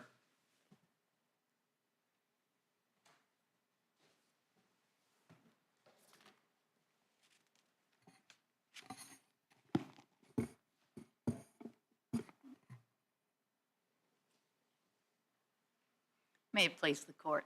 For the record, my name is Paula Steinhilber-Barron. I'm with the law firm of Tavener and Barron. I am representing the appellee, Ms. Lynn Lewis Tavener, the Chapter 7 trustee of the Leclerc IM bankruptcy estate, who is with me today in the courtroom, sitting in the front row directly behind me. Having started my legal career a little over 32 years ago in this very I'm courthouse. sorry to interrupt, but could you either speak up or maybe more Certainly, Your directly Honor. into the- Thank you. Is that better, Your Honor? Having started my legal career a little over 32 years ago, Your Honor, in this very courthouse with this court's staff counsel's office, it is truly an honor and pleasure to be standing before you today. It is a little bit different and unusual to be standing before you today analyzing, of all things, a law firm who chose to shut its door and cease operating its business, corporate legal governance documents. But I do find myself doing that. And I find myself doing that to interpret this document with your honors after 3 other groups or entities have already interpreted the document substantially the same way. And those 5 groups would be the firm's leadership back in September of 2019 when they looked at this issue. They're the ones that compiled the equity security holder list. The firm's legal counsel at that time, which was a big national law firm, Hunton & Williams, who signed the equity security holder list. Thereafter, the trustee. Thereafter, in my humble opinion, one of the best bankruptcy judges in this country, the Honorable Kevin R. Hennekins. And thereafter, a very well-known and distinguished and thorough district court judge, Judge David Novak. All 5 of those groups or individuals interpreted this document substantially the same way. Let's start, though, with the very issue that my learned counsel wants the court to focus on, and that is Section 2.02. But as your honors, Judge Wynn and Judge Thatcher both point out, you can't just write 5.03 out of the document. Like Judge Novak said, you have to look at this document, as this court said in the Levin case, you have to look at all aspects of the document to have it make sense. Even counsel for the general counsel of the firm said the way Mr. Leclerc is viewing this document makes no sense, and that's in the joint appendix. But let's look at what 5.03 says, as Your Honor did. Your Honor, the 5.03 says specifically, and I quote it again to Your Honors, it says, no withdrawal. It's not just disassociation or anything like that. That section starts with no withdrawal. And then the sentence that opposing counsel wants to just completely write out of this operating agreement, as Your Honors have pointed out, it says, such member shall not have the ability to withdraw or resign as a member prior to the dissolution and winding up of the company, and any such withdrawal or resignation or attempted withdrawal or resignation by any member prior to the dissolution or winding up of the company shall be null and void and of no force or effect. You can't read that sentence and then say, okay, but we're going to invoke 2.02 to say we're now no longer a member, we're withdrawing under the terms of 2.02, and we want the shares redeemed. We're not here standing to say that 2.02 will never be in effect. It actually probably will be in effect once the company has completed its wind-up. What would be the starting point at which they could withdraw? Your Honor, we would respectfully submit that once the firm elected to dissolve, and I think it's undisputed, that the firm elected to dissolve on July 29th. Elected to dissolve, Well, at that opposing point, counsel disputes it. He says there was no dissolution at all. well, Your Honor, with all due respect to opposing counsel, he gets there and I'll address the quote-unquote block. But let's first look, though, at what transpired and look at what 11.02 says and 11.01 says. When you look at 11.02, that's what talks about effectiveness of dissolution. That's even what it says. And it says, dissolution is effective, and I don't want to paraphrase, let's quote the actual document here. 11.02, dissolution of the company shall be effective on the day on which the event described in 11.01 occurs. Okay, so it's the day that occurs. Let's then go to 11.01. I'm not going to paraphrase, let's quote it. The company shall be dissolved and its affairs wound up only upon the occurrence of any of the following. And this is what one of the following. An election to dissolve the company made by the holders of a majority of the common shares. I don't believe the record has any dispute that on July 29th, a majority of the common shares elected to dissolve. You can find that in the joint appendix in the resolution itself. You can find that in the joint appendix in connection with the declaration that was filed by the dissolution committee, and she happened to be the former legal counsel for LeClaire, and that can be found with the petition, and you can also find it in connection with the resolution to file the bankruptcy case, all of which were before. Yes, Your Honor. Was terminated, you had dissolution in your view on the, July the 29th, but his employment is terminated July 31st. It's undisputed. I'm not here to dispute that Mr. LeClaire did leave the firm's employ on July 31st. Was he a part of the, you can have a dissolution, the question is it valid without his vote? Because doesn't he have something like a controlling share? He's one of those kind of super shareholders there. You can't really do that without him, could you? Judge Wynn, I hear what you're saying there, but I would respectfully disagree that you could do it in this instance. What was his share? What was his interest in it? Well, Mr. LeClaire held both common shares as well as preferred stock. You're saying they could dissolve it without, it would be, the dissolution can occur, but is it effective without his consent or his participation? Well, Your Honor, there's been much to do about that Mr. LeClaire did not provide a formal written consent to the firm's dissolution.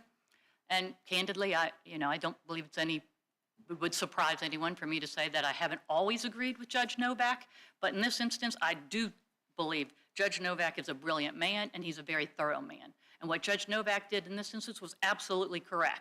And Judge Hennekins did it in this instance. You look at the document as a whole, Your Honor, okay? And when you look at the document as a whole, and I could point to all the provisions, what the document says is once you give your resignation to leave the firm, your indication you're leaving the firm, you no longer can participate in the firm's corporate governance. So I would respectfully submit, just like Judge Novak indicated, that under the section, which specifically is 9.08 G, that Mr. LeClaire was no longer able to vote and his consent was no longer necessary. Can I take? 908I. I mean, it says you can't do it without his written consent or affirmative vote. Your Honor, I would respectfully submit, I know Mr. LeClaire would say that Judge Novak I'm just looking inserted at this section here. You went to G. I said, look at the other section. It says you can't do it without his written consent or vote. I would respectfully submit that his vote wasn't necessary even under I at that point in time because he was no longer participating. But, Your Honor, I would take you one step further and say, I understand, because I'm saying it Yes, says Your that Honor. the company can't dissolve without his written consent or affirmative vote. You agree to that? Yes, Your But you Honor. say that doesn't mean anything?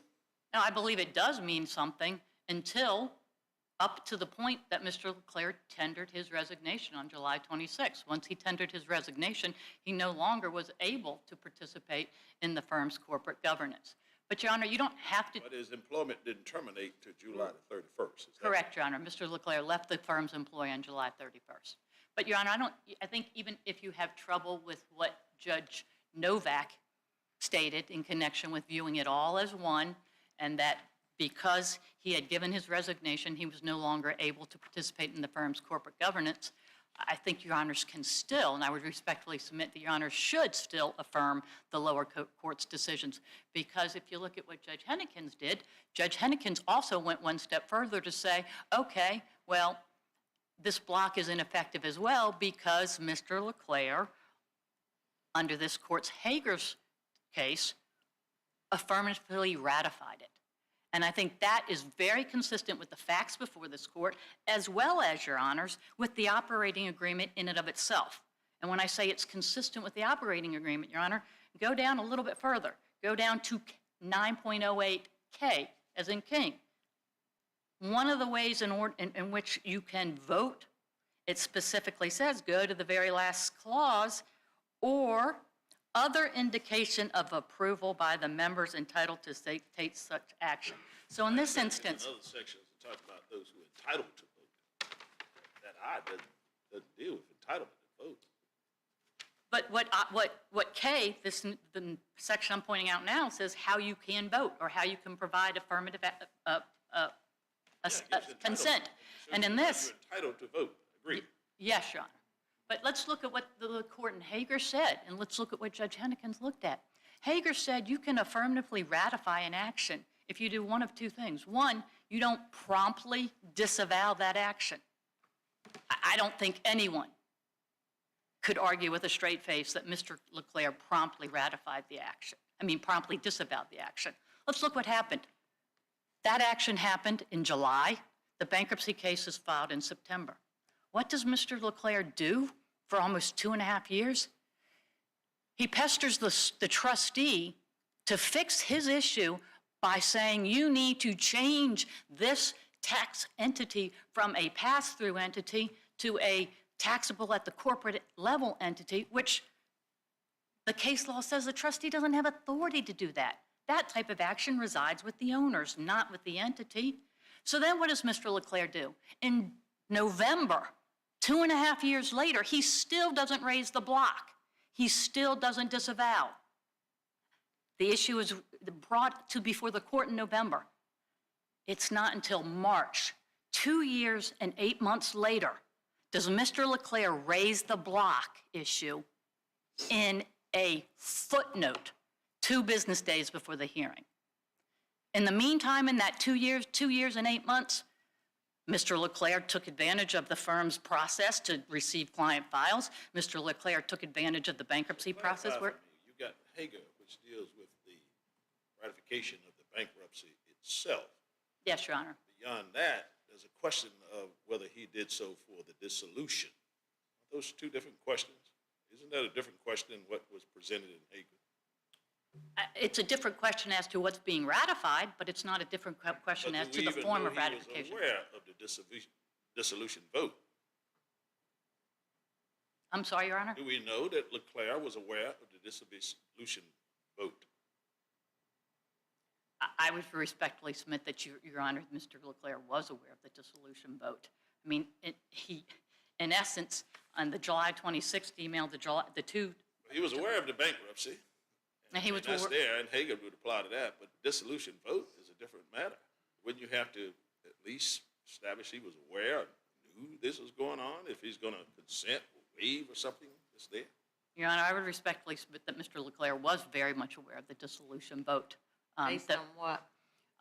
On the record, let's start first and foremost, Your Honor.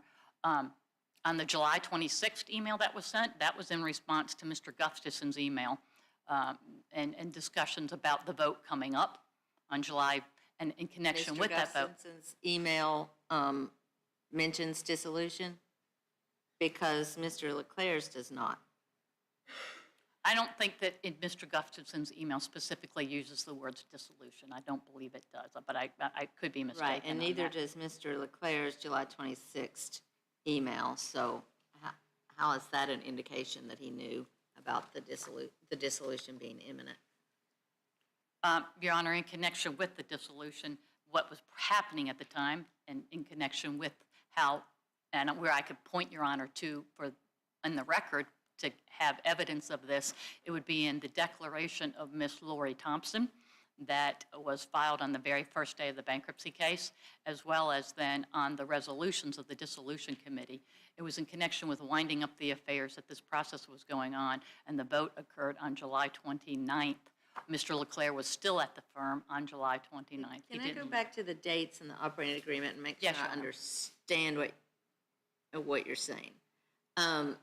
So on July 26th, that's when Mr. LeClaire indicated he wanted to withdraw.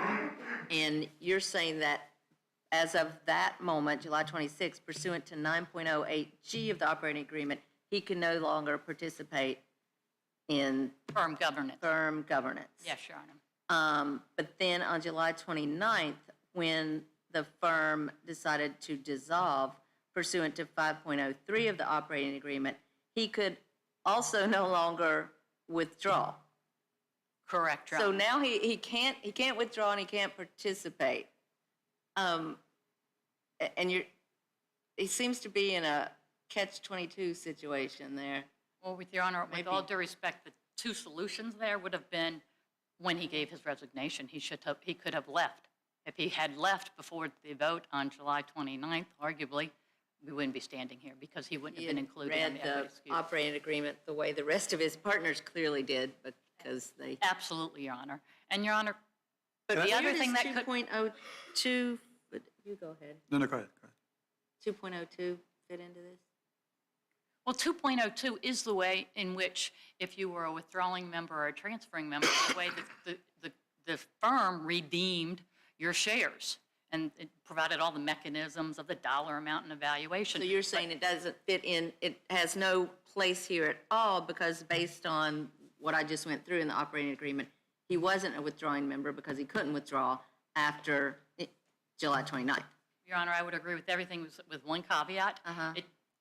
It ultimately could come into place. It's just put on hold. It's put on hold because of 5.03. We're not going to invoke that provision because 5.03 says you don't invoke it, any attempt, any withdrawal, anything. So that's put on hold until such time as the firm has been wound up. So can I ask about 503 and the orders below? So if I'm understanding what the bankruptcy court and the district court decided is that following dissolution, the operating agreement bars withdrawal by anyone, full stop. Is that what they said? Correct, Your Honor, Okay. until the entity has been So completely wound up. where in the operating agreement does it say that? Because it's, I mean, it would have been easy to say, following an event of dissolution, no member can withdraw, full stop. But it doesn't say that. Where does it say that? Well, Your Honor, I would respectfully submit that that's what the middle sentence of 5.03 does say. Any attempt to withdraw Would you or... speak up? I really Oh, I apologize, Your Honor, and it's kind of ironic that when I go to sporting events, people think I have a loud mouth, so I apologize. But in connection with this very sentence of 5.03 that we've been talking about, that's where the firm has said that. What's the sentence? This 5.03 specifically says, no withdrawal. That's the caption of the operating agreement. What's the text say? So long as a member continues to hold shares, such member shall not have the ability to withdraw or resign as a member prior to the dissolution and winding up. Prior to the dissolution. Where does it say that you can't withdraw after the dissolution? Well, it says dissolution and winding up, so you need both events to happen. The firm hasn't been completely wound up. So it's been dissolved, but it hasn't been wound up. Once the windup is finished, then But what is the word prior doing there? it's saying it needs both. You need prior It means doesn't say prior or after, it says prior. It doesn't say anything about whether or not a member can withdraw after. but the dissolution has begun, so you need dissolution and winding up. I would respectfully submit, Your Honor. I'm not sure where that gets you. I mean, it just seems to me that the text of this section of the operating agreement is talking about events prior to dissolution, but is completely silent as to whether or not a member can withdraw afterwards. It would have been, don't you think, a lot easier to say, no one can withdraw after dissolution, full stop? Doesn't say that. Your Honor, I would agree. It does not specifically say that. So where did the district court and bankruptcy court get that result? Your Honor, I would respectfully submit that they get it in connection with 5.03, that exact language where it says dissolution and winding up. I mean, I would respectfully submit you have to look at both concepts, and here, dissolution began. Clearly, dissolution began. Now, once we have to wait for the winding up to occur. Once the winding up occurs, Mr. Leclerc can invoke, and all of the others can invoke, the 2.02 and say their shares have been redeemed. Now, the bankruptcy court would govern the value of those shares, but it's at that point in time that you cease to be an equity security holder. Otherwise, Your Honor, if you think about it, the process makes no sense, because if you take Mr. Leclerc, and I see I'm almost up, if I may have just a minute to finish that thought. If you take Mr. Leclerc's theory to its end, as of the bankruptcy filing, and Judge Wynn, this kind of goes to one of your questions, there technically then were no equity security holders on the date of the bankruptcy filing. And so you have an entity that has no equity security holders, but it's still a PLC? I mean, that makes no sense. I mean, unfortunately, what could have, should have, maybe happened here is they should have, at that point in time, converted back to what they were for most of their existence, and that would be a PC. But they didn't do that. They put this bankruptcy in as a PLC. They put it in as a PLC with the equity security holder list of all people and all members who held equity security as of July 29th. That's what the leaders of the firm did at the time. That's what Bankruptcy Counsel did at the time. Based on the same, Your Honor, I do respectfully submit that when you read the contract here at issue, and that is this operating agreement, you read all provisions of it, the district court and the bankruptcy court got it right. And we respectfully request that Your Honors affirm those decisions. All right, thank you very much. Thank you. Mr. Berry?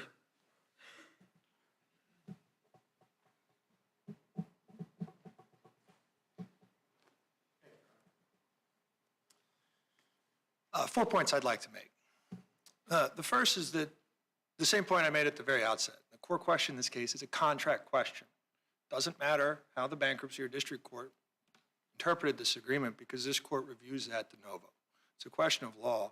And I would respectfully disagree that all of the firm's members read it the same way, because there were quite a few appellants to the district court who unfortunately are not with us today, but that are perfectly consistent with our interpretation. The second point deals with the second issue, which I didn't really address at the outset, but I want to emphasize that both the bankruptcy court and the district court recognize that dissolution required 2 levels of approval under the operating agreement. Now, the first was Section 1101, which required an election by the holders of a majority of the common shares. But the second one, the preferred share protective provision, stated that in addition to any other vote required by the operating agreement, that's at Section 908I, the written consent or affirmative vote of the holders of a majority of the then outstanding preferred shares was required before the firm could dissolve. Now, the second, as I mentioned, the second requirement was a preferred share protective provision, and it was not satisfied. There's no dispute that Mr. Leclerc held a majority of the then outstanding preferred shares, and there is no dispute that he never gave his written consent or his affirmative vote. So under the plain language of Section 908I, which applied any time preferred shares were outstanding, and in addition to any other vote required. Dissolution vote? I'm sorry? Did you know of the dissolution vote? The record doesn't reflect that, Your Honor. It doesn't say one way or the other. And there's no evidence on the point. But what we do know is that he never gave his affirmative vote or written consent. And so under 908I, the firm could not have been dissolved, and so there could be no effective date under 1102 or 1101. As of 9/3, there would be no shareholders? I'm sorry? If I follow the line of reasoning from Ms. Barron, as of September the 3rd, there would be no shareholders? I don't know that I could speak. It would depend on whether there were any employees or whether they had all left. And I don't know the answer to that. I'm not sure that the record reflects it. I can say again with confidence that Mr. Leclerc was not a member as of July 31st, 2019. So this decision, anything we would issue from here, if we agree with you, would only impact him? That's all, he's the only one before the court, Your Honor. So what happens to his shares? Just be split up with the other members? Well, they would be redeemed, right? I mean, they were redeemed, so they just cease to exist. I'm not sure how they would be, dealt with beyond that. So you got this list, you got the contract, then you have the bankruptcy rule 1009 or something that says that a bankruptcy judge, court can, on a motion to amend, has discretion. And you're saying the contract takes that discretion from it? Yes, I don't believe that any court would have discretion to rule contrary to law. And the operating agreements that Contrary govern. to law would be a question of whether to amend it. Right. And the contract, again, here tells us the answer. Again, it's a legal question. This court decides it de novo. But why would he still have that discretion? I mean, we could send it back and he could exercise if he wanted to. I don't believe so, Your Honor. And that's why we request, instructions that to enforce the operating agreement as written, which requires his removal. He was not an equity security holder as of July 31st. I don't believe there's any discretion involved there. Now, the third point I'd like to make is that as to the dissolution issue, the district court essentially bypassed the preferred share protective provision the same way it bypassed 202. But in the instance of 908I, what it did was it replaced then outstanding with entitled to vote. But the issue wasn't whether Mr. Leclerc was entitled to vote his common shares. 908I's share protective provisions apply to then outstanding shares. And again, there's no dispute that he held a majority of the then outstanding preferred shares. So the dissolution issue actually implicates the same interpretive issues that the first part of this case addresses. But again, the court doesn't need to reach dissolution because it does not matter under 202 and 503. The last point I want to address is ratification. I think we've pretty adequately covered this in our briefing, but the 2 points. First of all, Mr. Leclerc never consented to anything when he tendered his resignation. It doesn't mention dissolution, doesn't mention winding up. And he never objected to the bankruptcy proceeding because he's got no concern with it. The issue of dissolution didn't arise until in response to the motion to amend the list. And at that point, ever since, when it was raised, he's taken the same position. He's never ratified. Do you agree with your friend on the other side that once the firm voted to dissolve, and I get the point you don't think that they did, but let's assume that they did, that the members were then barred from redeeming their shares? Absolutely not. Okay. No. I mean, 503 doesn't say that. Correct. So why isn't that the answer? It is. So why are we talking about all these other? We shouldn't be, Your Honor. I agree. The first issue is determinative. All right. Thank you. Thank you very much. Appreciate your arguments. We'll come down and greet counsel and move on to our final case.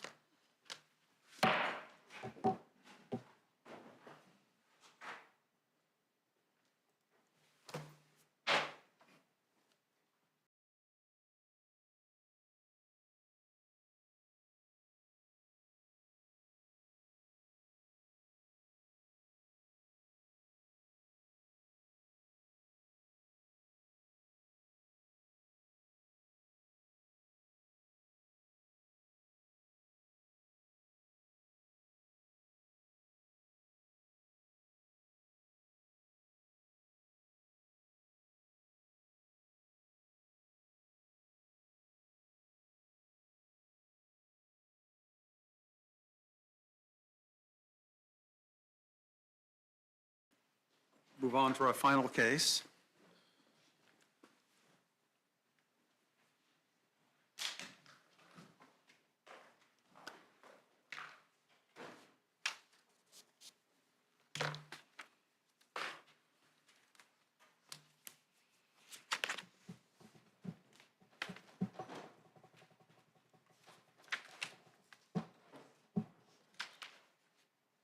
Which is 24-1187, Heyerholzer versus Guzman. Mr. Roper.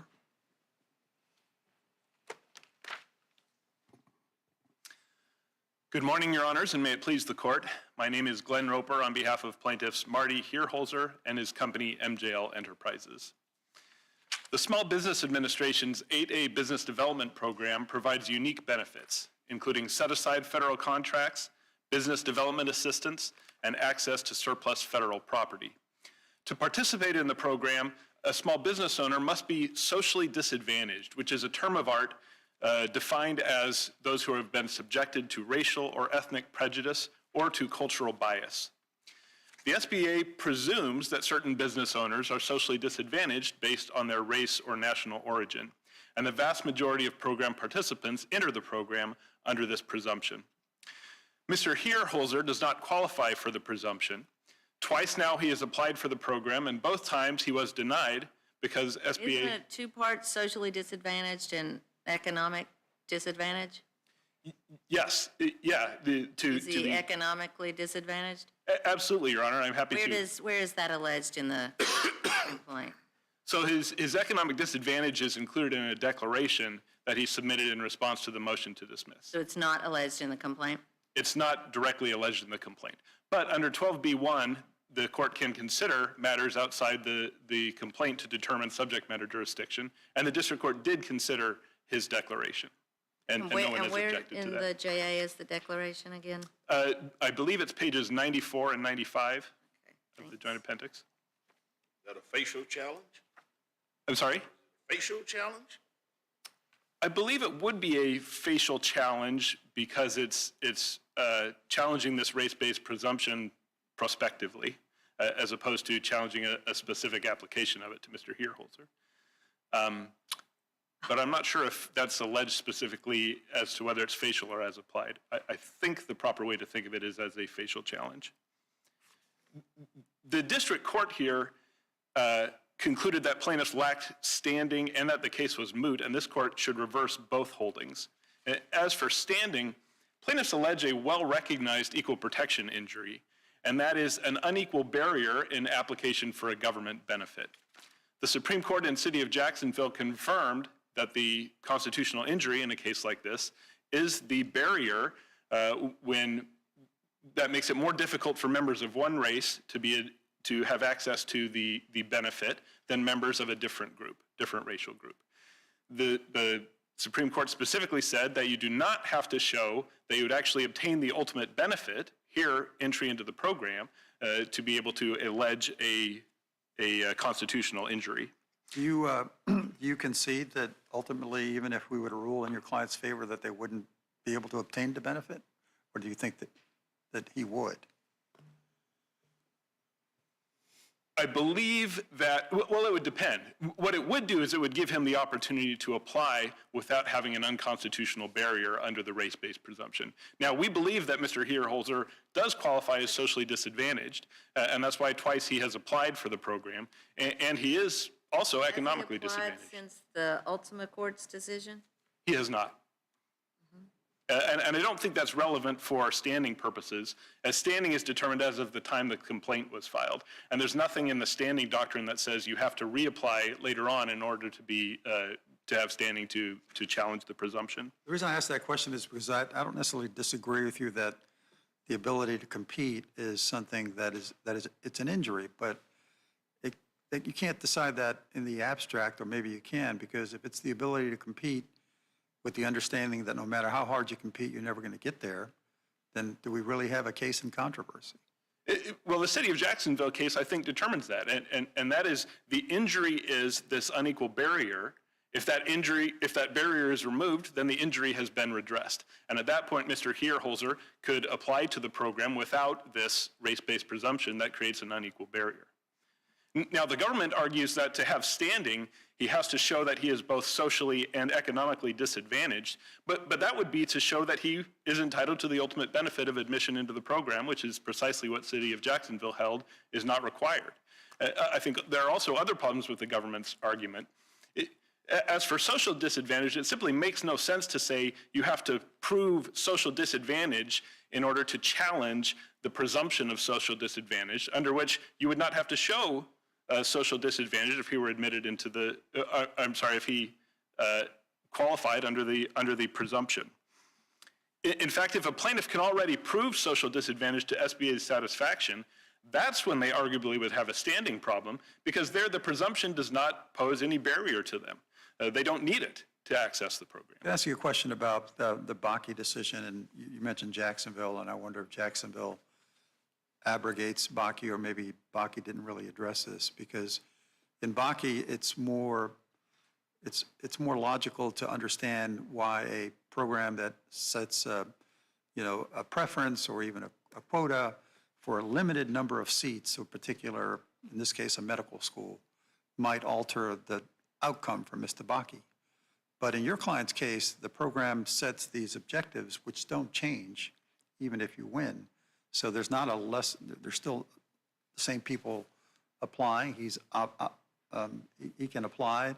But if the reality is that no matter how many times he applies, the result won't be any different, I guess I go back to that same question. Why is there a case in controversy? Well, I think it's unclear what would happen without the presumption. Most of the participants in the program enter under the presumption. And if that is done away with, SBA would have to do something in filling the program. And we've alleged that it would be easier. They would change the criteria or view them differently. But regardless, I think Is that, you say you allege, is that you're speculating, right? We don't know what they're going to do. That's true. We don't know exactly how they would respond to it. And that's why all we need to allege, we don't need to allege how they would deal with the program if there was a final decision eliminating the race-based presumption. We just have to allege that there's a barrier and that this court can redress that barrier. And does it matter how far removed the applicant would be to the program? I mean, the government raises, or Ms. Guzman raises, the notion of someone who clearly is just out on a frolic and goes and applies. Is there any barrier to that person having a legitimate case or controversy or grievance? Sure, I think the court has the ability to look at whether someone is genuinely interested in the program, or maybe the court could take judicial notice that they don't even own a small business and therefore could not possibly be genuinely interested in the program. That's not the case here. Mr. Hierholzer has applied twice. He wants to be in this program. All his company does is government contracting. And so this is far removed from a speculative situation about somebody who really isn't genuinely interested in the program or doesn't have a small business that could conceivably qualify. I would also like to address the economic disadvantage piece. And I think it's important to keep in mind that economic disadvantage, that inquiry doesn't even arise until after social disadvantage is established. And we haven't challenged the economic disadvantage criterion here. And the government hasn't cited any cases holding that to be able to challenge the race-based presumption, first you have to establish economic disadvantage. Specifically, the unpublished SRS Technologies case from this court did not hold anything about a pleading requirement. There it said that there was no injury caused by the race-based presumption because the company actually qualified due to the owner's race for the race-based presumption. Now, even if economic advantage did need to be shown, plaintiffs here are economically disadvantaged. Mr. Hierholzer submitted a declaration showing that he meets the income, net worth, and asset value restrictions, which are the only three things that SBA looks at in determining whether someone is socially disadvantaged. Now, what the government says is that declaration is insufficient because there's this exception in the regulation where SBA can add back in the value of certain asset transfers to family members for less than fair market value. And Mr. Hierholzer's declaration doesn't say anything about asset transfers. Now, to be clear, the government does not say that there were any such transfers. In fact, has not introduced any evidence of transfers or to contradict Mr. Hierholzer's declaration in any way. What the government is saying is that as a matter of law, it is not even plausible that he is economically disadvantaged unless his declaration affirmatively said there are no asset transfers to immediate family members in the past 2 years for less than fair market value, not for a special occasion, not for essential support, and which if added back into his other assets would exceed the $6.5 million threshold. Now, if that was a little bit hard to follow, that's because it is far more than is required at this stage. At the motion to dismiss stage, all we need are general factual allegations that make it plausible that he was injured. So even if economic disadvantage needed to be shown, that's been done. And all reasonable inferences also need to be taken in plaintiff's favor. The reasonable inference from his assertion that he satisfies the asset restriction is that he satisfies it under any criteria SBA would apply, including this transfers to family members restriction.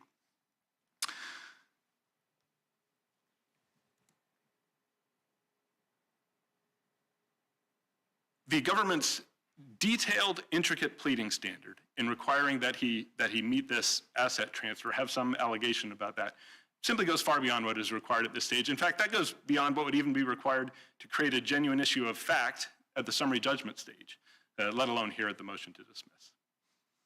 Unless the court has additional questions about standing, I'll briefly address mootness.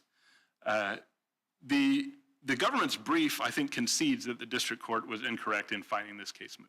The government bears a formidable burden, that's the language from this court, to establish mootness, and I think they've conceded it does not apply here. Unless the ultimate court goes to final judgment and the exhaustion of all appeals, or if the government concedes that the presumption is unconstitutional and changes its regulation, then maybe we'd have a mootness issue, but at this point, this court should reverse both of those holdings. What effect does Ultima have on this case to any degree? Right now, none, other than to I think, enhance the plausibility of plaintiff's assertion that the presumption... Could it have an impact on this case? Sure. Eventually, if Ultima reached a final judgment and all appeals were exhausted, or the government affirmatively notified the court it did not intend to appeal and conceded unconstitutionality, that could result in the mootness of this case. We ought to hold this in abeyance, is what you tell us. Not at all, Your Honor. I don't think that would be appropriate. Why not wait and see if what happens? Nobody's asked for a stay. All we have is a non-final judgment. It wasn't a question whether you asked for it. I'm just saying we got a matter here. You're telling me you got a preliminary injunction that could go to a permanent one that could affect this case. Why would we issue a decision knowing that case is out there? It could be contrary to it. It could be whatever. But why wouldn't we just hold it in abeyance? I think that happens all the time, that you have cases addressing similar issues in different circuits and districts across the country. I want to talk I about this case. understand, Your Honor. Very much on point, where you're going with it. And I'm asking, why wouldn't we hold this in abeyance? I think here what we have is simply a non-final district court case decision in another circuit. This court has the duty to exercise its jurisdiction here to review what the district court ruled here, which I think is... The effect of this ruling, is it a national ruling that he's making? Is that... The Ultima injunction, my understanding, it was a nationwide injunction. That's the key. Normally, we don't much care what a district court is doing, but when it gives a national ruling, then it's there. We already have the preliminary injunction. It pretty much got what you want, I guess. I mean, the fact that you don't have that presumption there anymore. Well, we don't know what's going to happen in that case, and we don't know whether the government is going to seek to overturn the injunction on appeal. And I think the fact that that district court had issued an injunction does not freeze... I think that's Judge Wynn's point. We don't know what's going to happen in that case, but it could impact what we're deciding here, so why not hold it in abeyance? I think that's my understanding that that's typically not the case. The fact that a district court somewhere issued an injunction certainly does not... A nationwide injunction. Yeah, that happens, but I think, we don't know how the government is going to treat that. We don't know if they're going to appeal it, and there's certainly nothing getting in the way of this court exercising its jurisdiction to review the district court ruling. In other words, we could if we wanted to. You're just saying it wouldn't be much of a... I mean, you wanted to go the other way, but we could, is what you're saying. I don't know of something that would stop this court. That's what you're saying. But we don't think it would be appropriate, and we think that plaintiffs here deserve to have their claims go forward. That's the beauty of life tenure. We can do a lot of things. If there are no further questions now, I'll yield the remainder of my opening time. Thank you, sir. Thank you. Ms. Noble? May it please the court. Ellen Noble for Isabel Guzman and the Small Business Administration. We contend plaintiffs have failed to allege any element of Article III standing, but the easiest way to resolve this case is on redressability. The very relief plaintiffs seek, the removal of that race-based presumption, already happened over a year ago. And as a result, now all applicants have to make an individualized showing of social disadvantage and economic disadvantage. But plaintiffs have already twice failed to make that showing. They're in no different a position today than they were when they previously applied to the program in 2016. And tellingly, in the year since the presumption's been eliminated, plaintiffs have not reapplied to the program because they failed to allege that they can satisfy those race-neutral eligibility requirements for the 8A program. Their injury cannot be redressed. Is the essence of it, there's no longer a constitutional argument, they have a sufficiency type argument as to whether they have in fact met those criteria of social disadvantage and economic. It's no longer the equal protection argument is no longer there by ultimate determination. I'm sorry, I'm not sure. In other words, from ultimate determination of the preliminary, if it becomes the law, does that get rid of the constitutional question? I think if there's a final judgment in Ultima, we would then have to decide whether or not the case is moot or not, and I don't think that determination has been made. But for now, I think we do have an Article III constitutional question before us as to whether or not these plaintiffs have standing. And as an initial matter, the plaintiffs need to allege that absent the presumption, they would be admitted to, or at least more likely to be admitted to, the 8A program. The injury that they're alleging arises from their exclusion from the 8A program, not from the existence of the 8A program. And that's important because that's why meeting the race-neutral eligibility criteria is necessary in this case. How is this case different from Jacksonville? So plaintiffs are trying to take the theory of competitive injury in City of Jacksonville and then apply it to the 8A admissions process. But there are two problems with that. First, the 8A admissions process to get admitted isn't a competition. It's not a zero-sum game. You either meet the criteria to get in or you don't.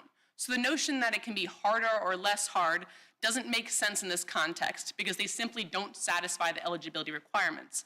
And second, to answer your question, Chief Judge Diaz, as to does it matter if no matter how hard you compete, you can never get in? It certainly does, and the City of Jacksonville actually answers that question. In City of Jacksonville, the plaintiffs, it wasn't enough just to allege a competitive injury, they had to say that they were ready and able to bid on contracts. In other words, they had to be viable contenders for that opportunity that they were competing for. Same here, they have to be eligible for the 8A program to allege any kind of competitive injury to get admitted to the 8A program, and they can't do that because they have failed to allege that they're socially and economically disadvantaged. Your friend on the other side says that it might be the case that a decision in their favor, and I guess they have one in terms of the national injunction, might prompt the government to change the requirements. What do you think about that? I think it's odd because this is actually not a case where to determine redressability you have to imagine what would the world look like if plaintiffs' relief were granted. We live in that world. Over a year ago, the presumption was completely eliminated from the entire program as a matter of practice to comply with the injunction in Ultima. And so Completely but not permanently eliminated. Right? There is no final judgment in Ultima, right? And we're not contending that this case is moot. But I think because we know exactly what will happen, it's not unclear, everyone will have to make an individualized showing. And the reason that's true is because they're challenging the presumption in a regulation. But the statute requires that there be an 8A program with members that are both socially and economically disadvantaged. So those basic statutory requirements to become members of beneficiaries of the 8A program aren't going away. Just the presumption is eliminated, and they're left in the exact same position that they started in. Their injury can't be redressed. And I think it's also... Now, opposing counsel says that his allegation or his declaration about economic disadvantage is enough, that it doesn't matter that it wasn't included in the complaint, and the fact that the district court considered it in the motion to dismiss. What's your view on that? The primary issue is that plaintiffs are failing to recognize that the SBA raised a factual challenge to the jurisdictional fact of whether or not they're economically disadvantaged. They presented evidence below suggesting they very well may not be economically disadvantaged since they had won over $130 million in federal contracts. And what happens then is that triggers the plaintiff's burden to set forth specific facts beyond the pleadings to show that there is a genuine issue of material fact with respect to that narrow question of economic disadvantage. And the declaration fails to do that in a couple ways. First, it's incomplete. It fails to state whether he transferred any assets for less than market value in the past 2 years. That's right there in the regulation. It's just a check the box, 3 boxes to check on economic disadvantage. And that's how they define assets in the regulation, and they fail to state that. It's not a big burden. The declaration actually states that his net worth, as calculated by the regulation, is less than $850,000. But that language, as calculated by the regulation, is not there when stating what his assets are, which would include any transfers. And also, the entire declaration is subject to the caveat that it's only true to the best of Mr. Herholzer's knowledge and belief. That actually doesn't satisfy the evidentiary standard for creating a material dispute of fact. It has to be based on his firsthand knowledge. So you're talking about creating material issues of fact, which sounds to me like a summary judgment process at the 12B6 stage. That's a little odd, don't you think? We're on a 12B1 motion, but that is what happens when there's a factual challenge on a jurisdictional question like Article 3 standing. And here, we're not raising a factual challenge to all of standing, which I agree with you would generally be determined at summary judgment. It's a very discrete fact in the same way you might ask whether or not someone was a citizen of Maryland to determine if you have personal jurisdiction. It's a very discrete fact that they have access to the information of. They either are or are not satisfying these very 3 basic elements to be economically disadvantaged. And all they had to do is present evidence stating that they were in fact satisfying these elements to be economically disadvantaged, and they failed to do that. Okay, there's the evidence thing again. I mean, at some point, you necessarily, I guess, have to bleed into the merits somewhat.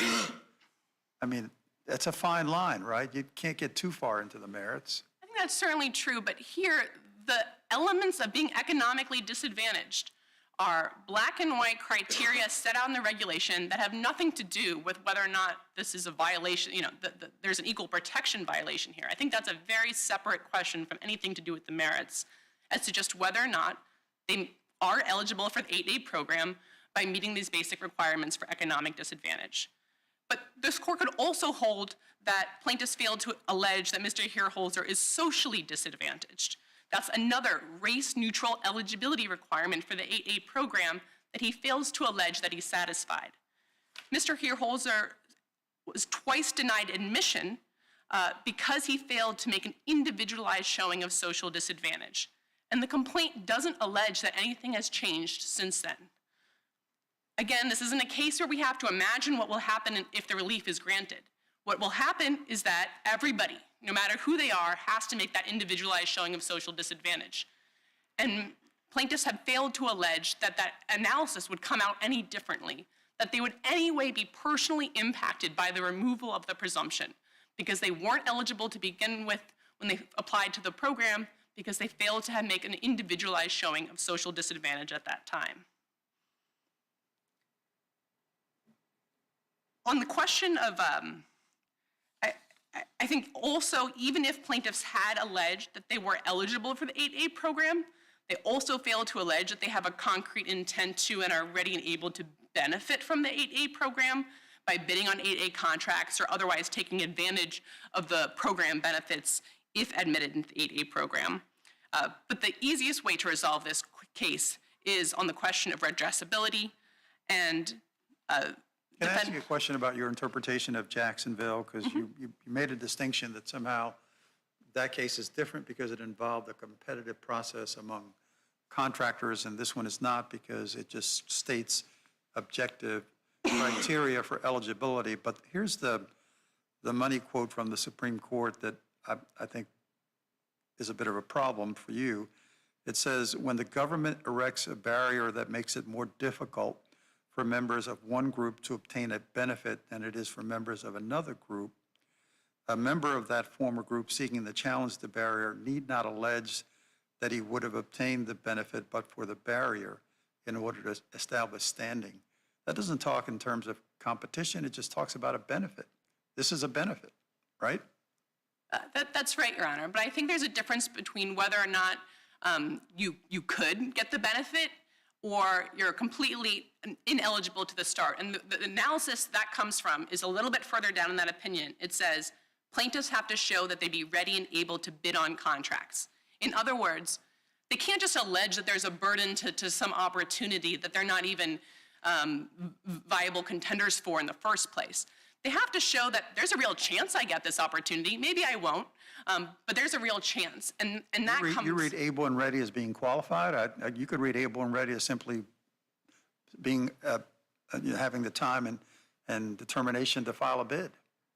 I think the reason why it's tricky to translate this analysis to the 8A program is because it's not competitive. And that's why you see a competition. And so I think ready and able does need to mean that you actually have the capabilities of providing and fulfilling that contract, that you're gonna bid on some contracts.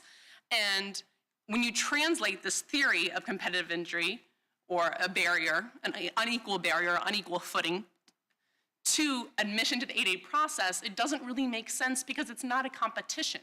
That's why you might see that kind of injury if you're challenging a college admission scheme.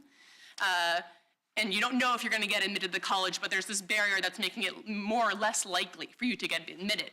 But if you're a plaintiff trying to challenge a part of a college admission scheme and you don't have a high school diploma, and that's a requirement for getting admitted to the college, then you're not going to have standing. And the reason why this is so important is that because it creates a limiting principle.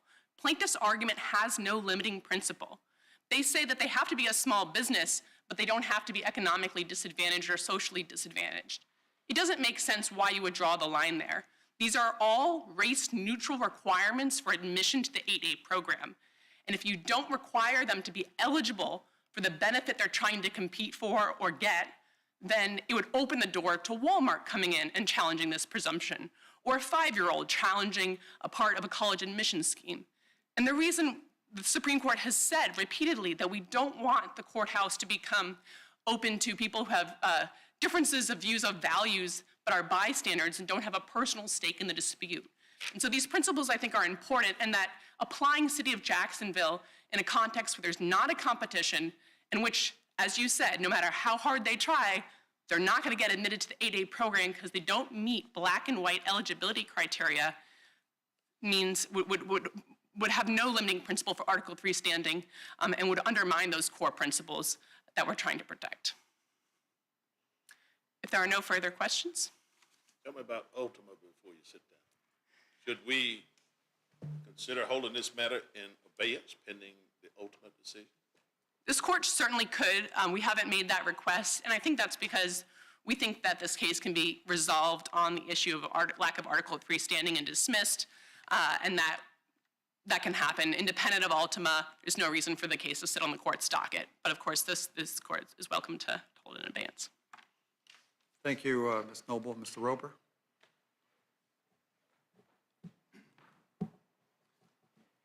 Just a few quick points, Your Honor. Counsel said that the easiest way to resolve this is on redressability. I think it's important to keep in mind that standing is determined as of the date the complaint was filed. Nothing that has happened since that time with respect to Ultima or their changes of the program are relevant to standing. Now, they can be relevant to mootness if they rise to a level of mootness, which I think the government has disclaimed. And I think also, just a minor point, I think the Ultima briefing as to remedy that is still ongoing and hasn't been resolved shows that there still is some concern as to whether the government is still administering the program in an unequal way. But again, I think that all does not... There was no allegation of economic disadvantage on the day the complaint was filed. You said that happened in the declaration. That was not until 2023. And I think to be clear here, our view is that economic disadvantage does not have to be pled and proven. Now, if there is evidence that's already in the record... Social disadvantage? I'm sorry? Social disadvantage also doesn't have to be alleged? Social disadvantage, I think the government has it exactly backwards here. It's if you could already show social disadvantage, that's where you aren't harmed by the presumption.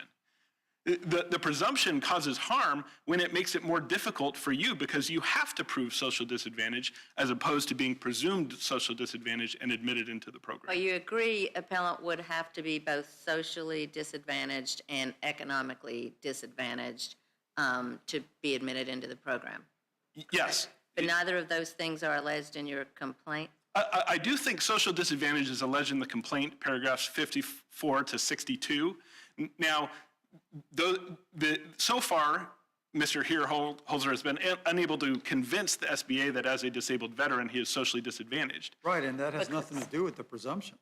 It doesn't, but I think also it shows why the presumption is problematic here, why it creates a barrier for him. Now the government's argument, I'm sorry, explain why. I mean, either he's socially disadvantaged or he's not. I mean, it doesn't. and social disadvantage it's not a dollars and cents figure. It has to do with other qualitative things that the SBA considers. I think that's why you can reapply, because I do think that Mr. Holzer could convince, if this presumption were done away with, could convince the SBA that he is socially disadvantaged and is qualified and should be admitted under the program. Wasn't he awarded 3,630 contracts totaling $130 million because he's a disabled veteran? We're talking about gross dollar amounts awarded to his company, which says nothing about his personal economic situation, which is all that is looked at under economic disadvantage. I was talking about social disadvantage. Yeah, and social disadvantage has to do with whether you're subjected to cultural bias in a way that causes harm, and we do think that he can show that as a disabled veteran. Quickly, the government says that it has factually challenged his economic disadvantage. How can he show that the cultural bias as a disabled veteran?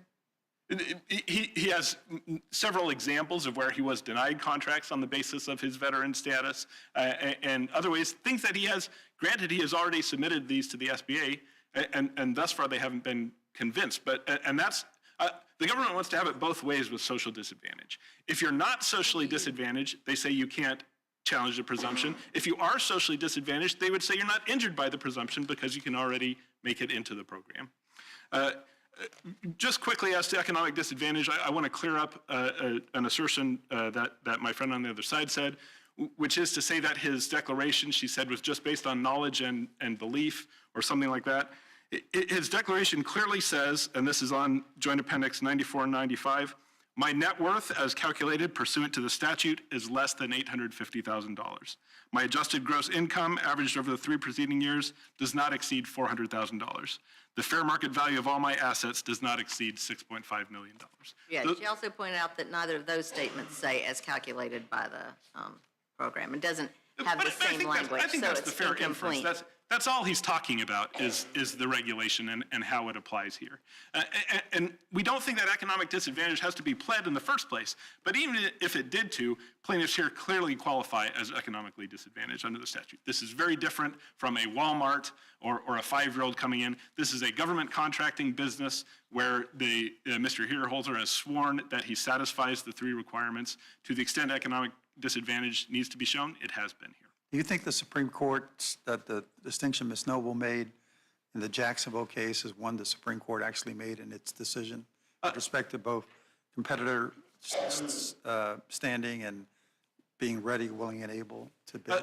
I don't think so. I think the language Your Honor read is exactly the key principle, and that is there a barrier erected that makes it more difficult for you? If so, you don't have to show that you'd ultimately go all the way to get there. You just have to show that the barrier makes it more difficult for you to be considered. And for these reasons, we ask the court to reverse the district court. All right, thank you, Mr. Roper. Thank you. I want to thank both counsel for their able arguments. We'll come down and greet you and adjourn until tomorrow morning. This honorable court stands adjourned until tomorrow morning. God save the United States and this honorable court.